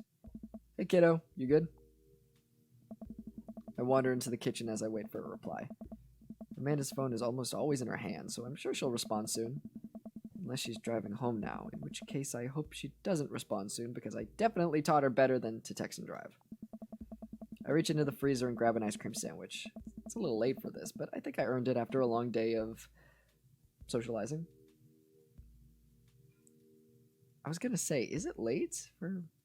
My sleep schedule is all fucked up because I'm a video editor, and usually I, like Team 4-Star, I'm in charge of their archive on Tuesdays, so I have adjusted my sleep schedule so that I'm up anyway, because that just helps, because when they finish streaming on Tuesdays, I have to stay up in order, they finish at usually 9 or 10 p.m. EST, which is my time zone. And then I have to download the archive. I have to put it in Premiere. I have to edit it into, cutting out the things and the ad breaks and blah, blah, blah. I have to take time to render that. I also have to upload it. And it all takes hours. So I'm up late at night, especially because my internet, is not the fastest. So it takes a bit to upload. So I've just adjusted my time schedule to just be on that time. So around midnight to me, I'm like, that's not late at all. What are you talking about? That's crazy. But I guess to normal people, it's late. I check my watch again. And then my phone. Nothing yet. Okay, see, now I'm worried. Do I call her? Do I call the cops? No. No, it's too soon for that. I'll just send her a gentle reminder text. What's up? Me trying to be cool. I'm a cool dad. Yeah, and I guess it's it's late for teenagers, Half an hour passes. Now I'm really worried. The episodes of Gavin Chapman's Meat Hell are not only not assuaging my anxiety, but possibly exasperating it with all the yelling. So I keep pacing around the house, waiting for her to come back. Why didn't I find out where she was going? Who was she even with? Why don't I know any of her friends' phone numbers? Why don't I even know any of her friends' full names? Who is Emma P? I decide to send her another text. Amanda, please text me and let me know you're okay. I can't help but think of all the awful things that could have happened to her. Oh, thank God, it's her. Amanda opens the door and shuffles in. Finally, she's back home. I'm glad she's okay. What's up? Sweetie, thank God you're safe. Aww. Yep. But now that I know she's okay, I'm really mad. Why didn't you answer my texts? Amanda pulls her phone out of her pocket. Oh, whoops. Guess I didn't see those. She starts to walk to her room. Amanda Ann! Whoa, we're pulling out the middle name now? Amanda, you came home an hour and a half after your curfew and you didn't respond to any of my texts. You really freaked me out. I was about to call the cops. Dad, you're seriously overreacting. Also, ACAB. Also, you're not going to be like this when I go off to school, are you? I don't like your attitude. I have a right to be concerned. I was scared. I was scared. You weren't responding, and it was just like when your dad... I have to stop myself from tearing up. Oh, Dad. I didn't mean to... I sit down on the couch and put my hand in my head in my hands. I feel very tired all of a sudden. You really scared me. Just... Please don't do that again. Oh. Alright. I'm gonna go to bed now. Amanda closes the door to her room and I head to mine. Jeez. As I'm falling asleep, one thing she said keeps echoing in my mind. You're not gonna be like this when I go off to school, are you? I definitely didn't sleep well last night. I brew some strong coffee and make some scrambled eggs for Amanda as a peace offering. Oh. She eventually wanders into the kitchen. Hey, I thought about what you said last night. I should have texted you. I said I was gonna do it, and I didn't. I honestly just didn't even think about it. I'm really sorry. I won't do it again. I'm really sorry, Pops. I won't do it again. Well...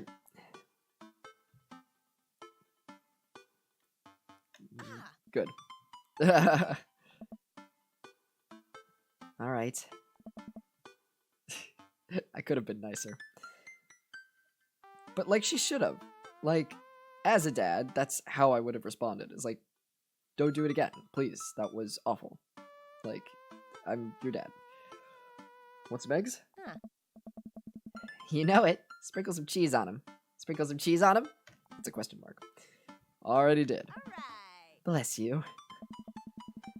Amanda scarfs down the eggs in the time it takes me to wash the pan. Alright, I'm off to school. Smell you later. Wait, one more thing before you go. What? What's Dad Book? It's a social media platform. Wait, What? what's a social media platform? Dad, I have to go to school. Come on, Amanda, I'm an old man. I can't put together a Dad Book profile on my own. All right, I'll help you sound interesting on the internet. Amanda spends the next couple minutes setting up my profile on Dad Book, which, as it turns out, is a place where dads can go to get laid. Can get together and talk about fatherhood, talk about their manhood, talk about... Yep. All right, Pops, we gotta fill out your profile. Let's get some likes and dislikes.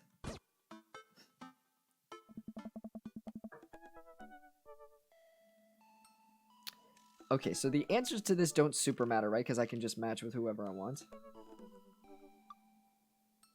Hopefully. Because I'm going to answer them honestly.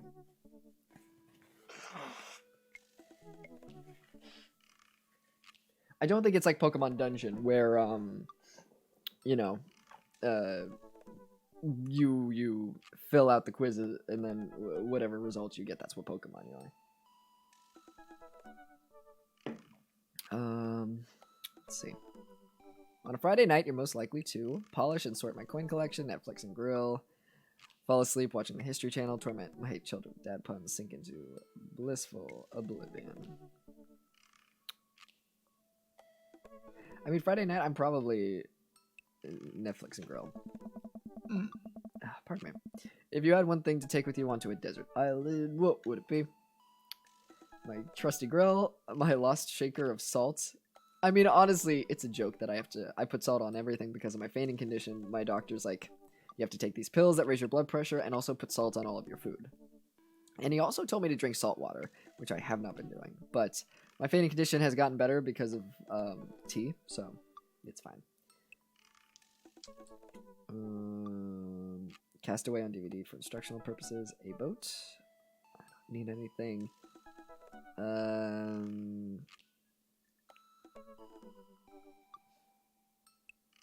This is a silly question. I'm just gonna have a silly answer.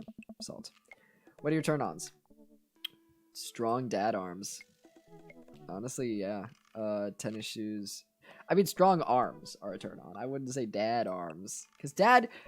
When you add dad into the list of adjectives, that changes the meaning. Because, like, dad bod means, like... Dad bod. It doesn't mean, like, fit. It means, like, a dad bod. So I don't know what that means. What are your turn-on? Street smarts, top-tier grillmanship.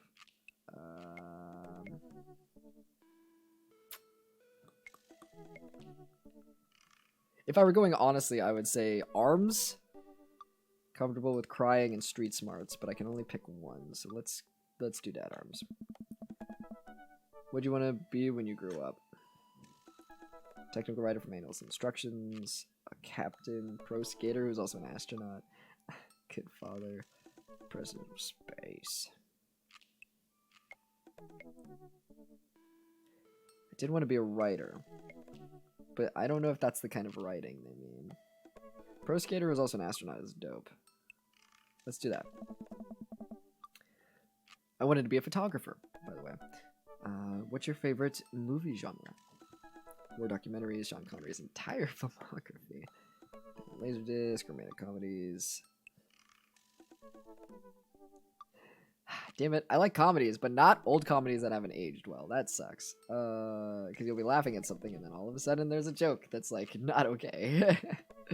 I'll probably go with romantic comedies. That was my old one. I don't feel romantic attraction anymore. So I haven't watched a romantic comedy since that happened. But and I also have trouble crying now. Tea does interesting things to the body. Let's just go with rom-com. What's your ideal date? Napping together. Honestly, I've been on some napping dates. They're pretty tight. It's nice to be held. Eating a healthy dinner at 4 p.m. Nope. Trying to geocache? Is that what that is? Arson. Ooh. Being emotionally vulnerable. Aha. Nope. Don't feel anything ever. I'm gonna say napping.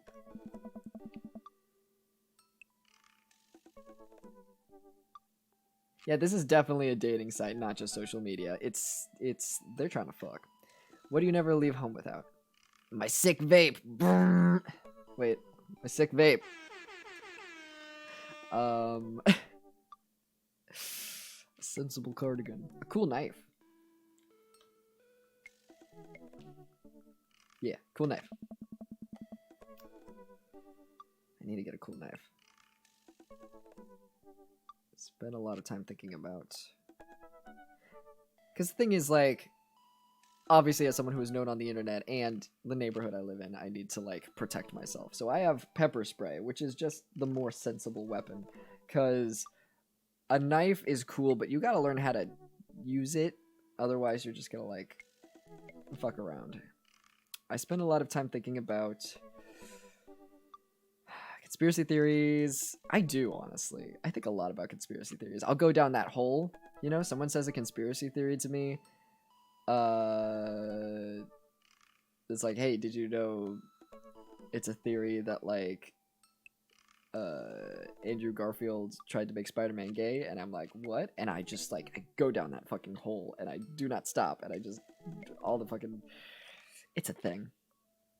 How proud I am of my child? No, I hate my child. She's a furry piece of shit, and I love her, but she sucks. Potential ends of the world. I do think about that a lot also.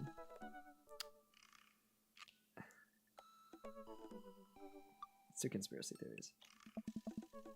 Profile complete. See? That wasn't so bad. Shouldn't she be in school? Like, she was about to leave for school. I also... she's smart. She probably factors in a lot of extra time before going to school. I'm just kind of, like, fast and loose by the seat of my pants. So... hand-holding isn't on there. I feel king-shamed. Yeah, that was actually kind of fun. I could totally spend all day on here just looking at people's profiles. You should message one of them. Or more than one of them. All of these dads seem pretty interesting. Okay. I promise I'll make some friends. Huh. Amanda gives me a hug. Go get him, Dad.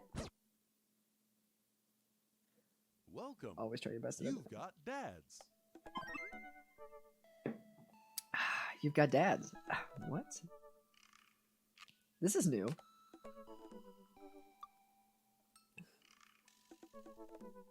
Dad Manda. Cool. Okay, there was a update for this, and I think they added this because I don't think this was this might be a new thing. I don't think this was here before. Hi, okay, this is Amanda doing a dad voice. So like Amanda's up here. Hi, Jesse. It's me, your dear old friend from way back in the day, Dad Manda. I'm delighted to see you've signed up for Dad Book. They've recently added this exciting new messenger service, so you may find yourself receiving messages from other dads, like myself. Take care not to miss them. Amanda, is that you? What are you doing on Dad Book? Why, Jesse, I never... We've known each other since business school. How could you possibly confuse me for your amazing and talented and easy to buy things for daughter? Though I am, of course, flattered. You should buy Amanda more things. Amanda, you know, I didn't go to business school. I barely even managed to get my degree. Wait. No. Wow. I didn't say that. You've never heard that. This is gold. I was a great student, I swear. I graduated at the top of my class because I worked hard and ate all my vegetables. Totally holding on to this for later. Wait, do you even remember what I majored in? That's what I was wondering. I decline to comment. Cool. That's great. Yeah, I'm pretty sure that's new. That's so funny. I'm gonna save.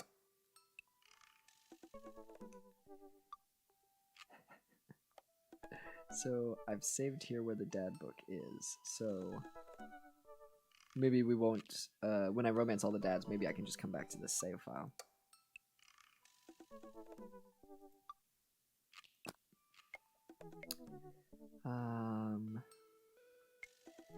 Let's look at Matt. Matt Sella, avid music enthusiast, passionate coffee drinker. You can find me most days selling bean juice over at the Coffee Spoon or hanging out at the park with my amazing daughter. Hit me up about 80s no-wave music. I think that, like, everyone that I've dated in recent history is, like, super into coffee, and I am not. I used to work at Dunkin' Donuts, though, so I know approximate knowledge of some things. On a Friday night, you're most likely to perfect my cold brew setup, one drip at a time, baby. If you had one thing to take with you on a desert island, what would it be? Find tunes to pass the days away. What are your turn-ons? Multi-instrumentalism. What did you want to be when you grew up? A barista, weirdly enough. What's your favorite movie genre? Shit with subtitles. What's your ideal date? We go to the animal shelter and seriously consider adopting a cat. See, that sounds horrible, because, like, I get attached way too easily to animals. He's a weeb. I think he means French films, but that is canonical now that he enjoys anime movies. What do you never leave home without? My headphones, both in-ear and over-ear, just in case. Yeah. I spent a lot of time thinking about where did writing commas into song titles come from, and where did it go? Did we all just agree that it's a bad idea? That's a good point. I'll message you.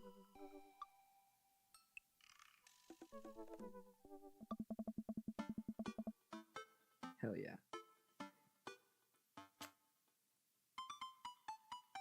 Trying to decide if I want to call it for the night. I don't know. Let's keep going. I have some voice left. Yeah. I navigate to Matt's dad book page and type out a message. Hey man, great getting to see you at the barbecue. We should definitely hang soon. You free later? A minute or two later, I hear a ding and see Matt's response. Hey dude, I'd be so down for that. I'm actually catching a show tonight at the Soundgarden. Want to come out? I think for a moment. What's a Soundgarden? It's a concert venue, but also a band that a lot of people listened to back when it was cool to have soul patches. Oh. I gotta be careful not to skip the lower dialogue. While I'm thinking, another message pops up on the screen. Pup is playing tonight. Cool little indie pop punk rock band out of Canada. Should be a fun one. It sucks that, like, I'm making Matt basically male vinyl. I'm making him a stallion vinyl, and the voice is so similar to my regular speaking voice because vinyl is just my speaking voice. So this is going to be the character that just sounds very much like me. Werewolf Cora, thank you for the follow. I didn't know you were allowed to string that many words together to describe a band. Whatever, let's get out of our comfort zone.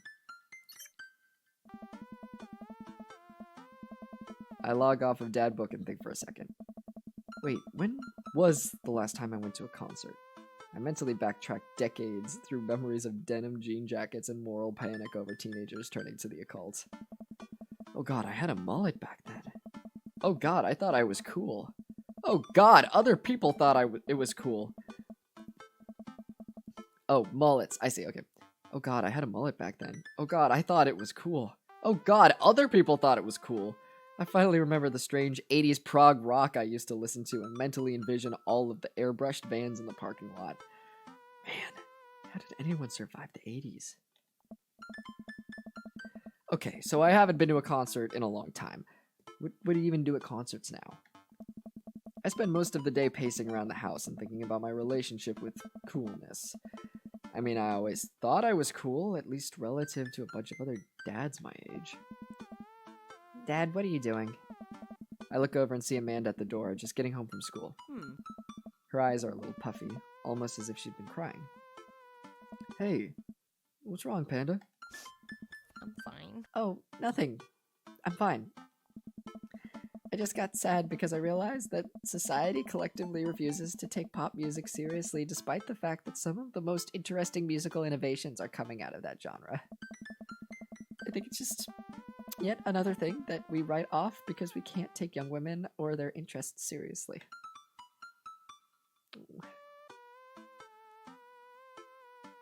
Yeah, I'm gonna move past it. That is pretty messed up. And it's kind of funny too, because in reality, it's these exact young women who are not only the pillar of this multi-billion-dollar industry, but of most major industries.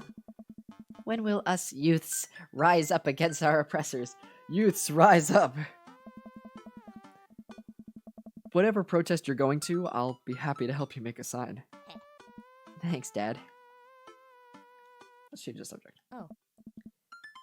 Anyway, what's up? Hmm. Amanda, how do I be cool? Let me put on a pot of coffee first. This is gonna be a long night. No, seriously, Matt invited me to a concert and I don't think I've been to one since you were born.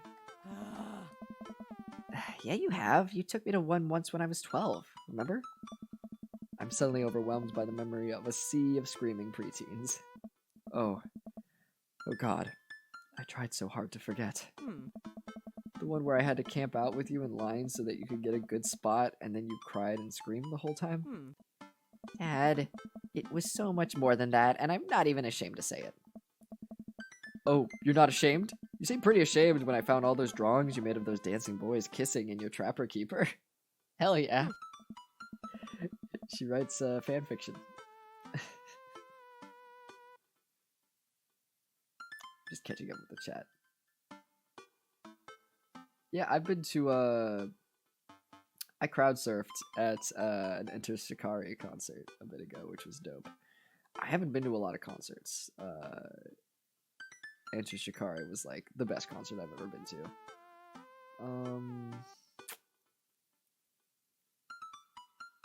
I don't know if it's technically a concert. I wanted to see Olivia O'Brien, and I was in LA at the time she was doing a concert there, and she was featuring, like, what's it called when she's like the pre-band for like another band. So I went to this concert that was like, I knew nothing about the actual dudes who were doing the concerts, and yeah, she was the opening act, and it was just all these preteen girls in line for this, and I was like, oh god, what have I gotten myself into? And it was these two dudes who were I forget their names. I think the gimmick is that they have the same name or something, but it's just these two dudes doing like this boy band type singing. But they were talented, they were cool, so I stayed. But yeah, it's very funny finding myself in this environment where it was just all these preteen girls, and I'm just like, I'm just here to see Olivia. Oh yeah, the good stuff. Yeah, well, you didn't even find the good stuff. Yeah, fanfiction. It is fanfiction. She wrote it and hides it under her mattress. Anyway, you should be all set for the concert if you remember that. Just bring a big glittery sign and cry a lot and you'll fit right in. Well, it's at a smaller place. Ugh. And I think Matt mentioned that they're a punk band. Like DIY, gutter punk, thrash, straight edge? Come on, Dad, give me something to work with here. Mm. Are they post-punk, proto-punk, C-punk, Jeremy punk? What's Jeremy punk? This is like that scene in Scott Pilgrim versus the World where she's like, what kind of tea do you want? And he's like, what kinds are there? And she just goes through. I'm pretty sure I saw someone make a GIF that was like, uses the scene from Scott Pilgrim, and they're like, what kind of metal do you want? And he's like, there's other kinds of metal. And she goes through all these types of metal, and he's like, you know, the other dialogue is like the same, where he's like, did you make up some of those? What's Jeremy punk? Hey, I made that one up to see if I could get away with it. Oh my god. Ah. Yeah, you could. Hmm. They're not positive hardcore, are they?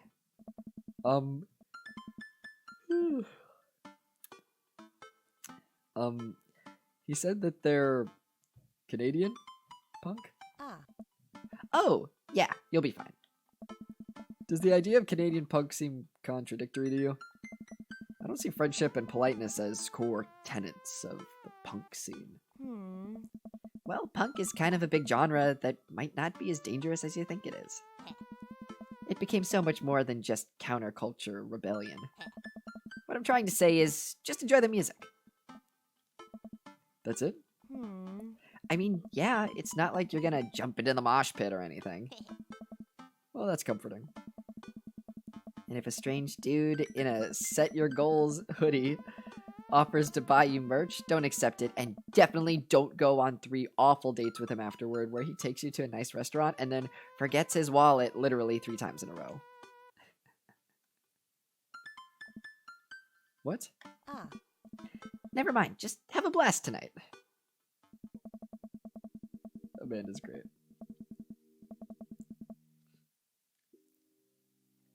I show up to the Coffee Spoon at 8 in what I hope is concert-appropriate attire. I see Matt out front locking the door to the shop. Hey. Hey, you made it! Ready for tonight? Yes, of course, I definitely know what I'm talking about. Ready? I was born ready. Any situation, any outcome, I can handle it. I sleep with one eye open. I am prepared to kill. Are you? Oh no! Oh man, I gotta admit, I haven't been to a real concert since Pet Rocks were cool. I have no idea what I'm in for. Jesse, don't fucking blow it. Hey. Did your daughter make you take her to one of those boy band concerts where everybody holds signs and scream cries? Yeah. Hey. I got 2 lined up next month. I still can't get the glitter out of my car from the last one. Stay strong. Oh. But dude, I get to take you to your first concert in a long time? This is gonna be awesome. Just hang with me, Jesse, and you'll be good. The scene is super supportive. It'll be a blast. Quick question. Hey. Shoot. What is scene? Matt lets out a tiny laugh. Hey. Sorry. It's just weird because scene can describe a music scene as it pertains to a community of people who like the same genre, but can also describe a genre of music no one wants to admit they were into. Matt looks off into middle distance. He says nothing, but I can tell he's thinking, never again. That's confusing. Oh. You'll get it. The important thing tonight is that you enjoy yourself. Come on, let's head to the show. Hell yeah. I think I'm going to stop for the night because my voice is getting to the point where I want to be able to be confident, and I will not be able to if I continue. But thank you guys so much for the, let's see, we got a sub, we got bits, we got follows. Thank you guys so much. I really appreciate it. Any bits that you guys can throw my way, I always really appreciate because it's incentivizes me to continue streaming, you know, like I want to be able to justify it, and sometimes if I'm not able to, you know, if I'm busy or whatever, then I might have to do something else other than, but it's cool that we are here now. I'm also streaming tomorrow at 7 p.m. EST. I am making or I already did. I've made an archive channel for my streams, and I'm gonna be tweeting the link to that. It's tough because YouTube did a thing where like if you have under 100 subscribers or like 1,000 or something, then you can't name your channel. So it's just gonna be like a link. But the archives will be up there. Luckily, they fixed it so that like even if you have under 100 subs, you can like do thumbnails, which is great because otherwise it looks so weird and unprofessional. But I'm gonna switch to chill time maybe. Chill time. We're just hanging very casually. Yeah. What was I saying? Yeah, so look out for that. If you miss one of my streams, you can go to the archive channel. If you could subscribe to the archive channel, because that'd be dope. And you will be notified when there are archives that you might have missed. Do I have any non-dating sim streams coming up? Honestly, I don't. Hey, Werewolf Cora, thank you so much for the bits. Really appreciate it. What did it say? Yeah, bits for days. Bits for days, my brother. Hell yeah. What was I saying? Oh, non-dating sims. Is Butterfly Soup a dating sim? Because that's the next game that I'm planning on playing. I asked for people for ideas of what games to play. I'm doing PC stuff right now.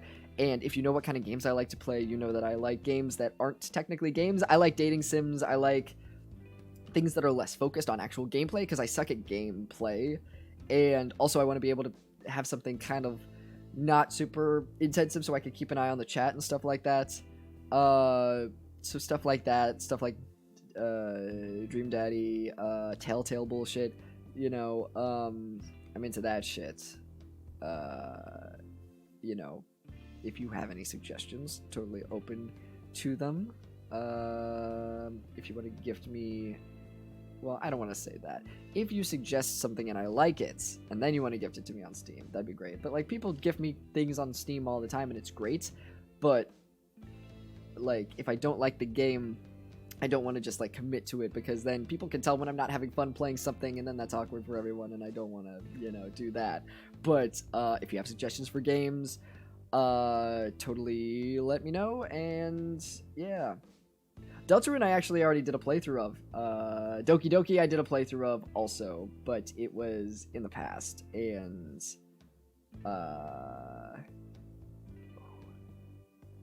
am I open to doing Doki Doki again? That might be fun. The thing is, Doki Doki I don't have the archive for, I don't think, which sucks, but I voiced it back before my voice dropped. So it was the time to voice those characters. I really like Doki Doki. I might do Goose Simulator. That might be fun. I'll see how expensive it is. If I can afford Goose Simulator, then I'll do that. Where can we find Deltarune? That's a good question. I honestly don't know. It's tough because I've played these things on different channels and I don't actually know if Deltarune is anywhere. Let me get back to you on that. Yeah, Untitled Goose Game. That's the 14 or $20. I might be able to swing that. We'll see. If anyone wants to gift me Untitled Goose Simulator, then I will definitely play it. But yeah, that's kind of what's in the pipeline right now. Yeah, I appreciate the bits and the follows and subs. Thank you so much. Y'all are awesome, and it's so cool to like get back to playing video games again and streaming again. It's like I was talking about yesterday. It's been a while, and yeah, just keep being awesome. And tomorrow I'm streaming Dream Daddy again, 7 p.m. EST. We will be going on this date with Matt, and we'll see how it goes. Hopefully I don't fuck up, because I don't know what happens if you fuck up. Can we not fuck? Do we not end up fucking if you fuck up too bad? We'll see. Yeah. Thank you guys so much, and finger guns. I will see you guys tomorrow, hopefully. Have a good night.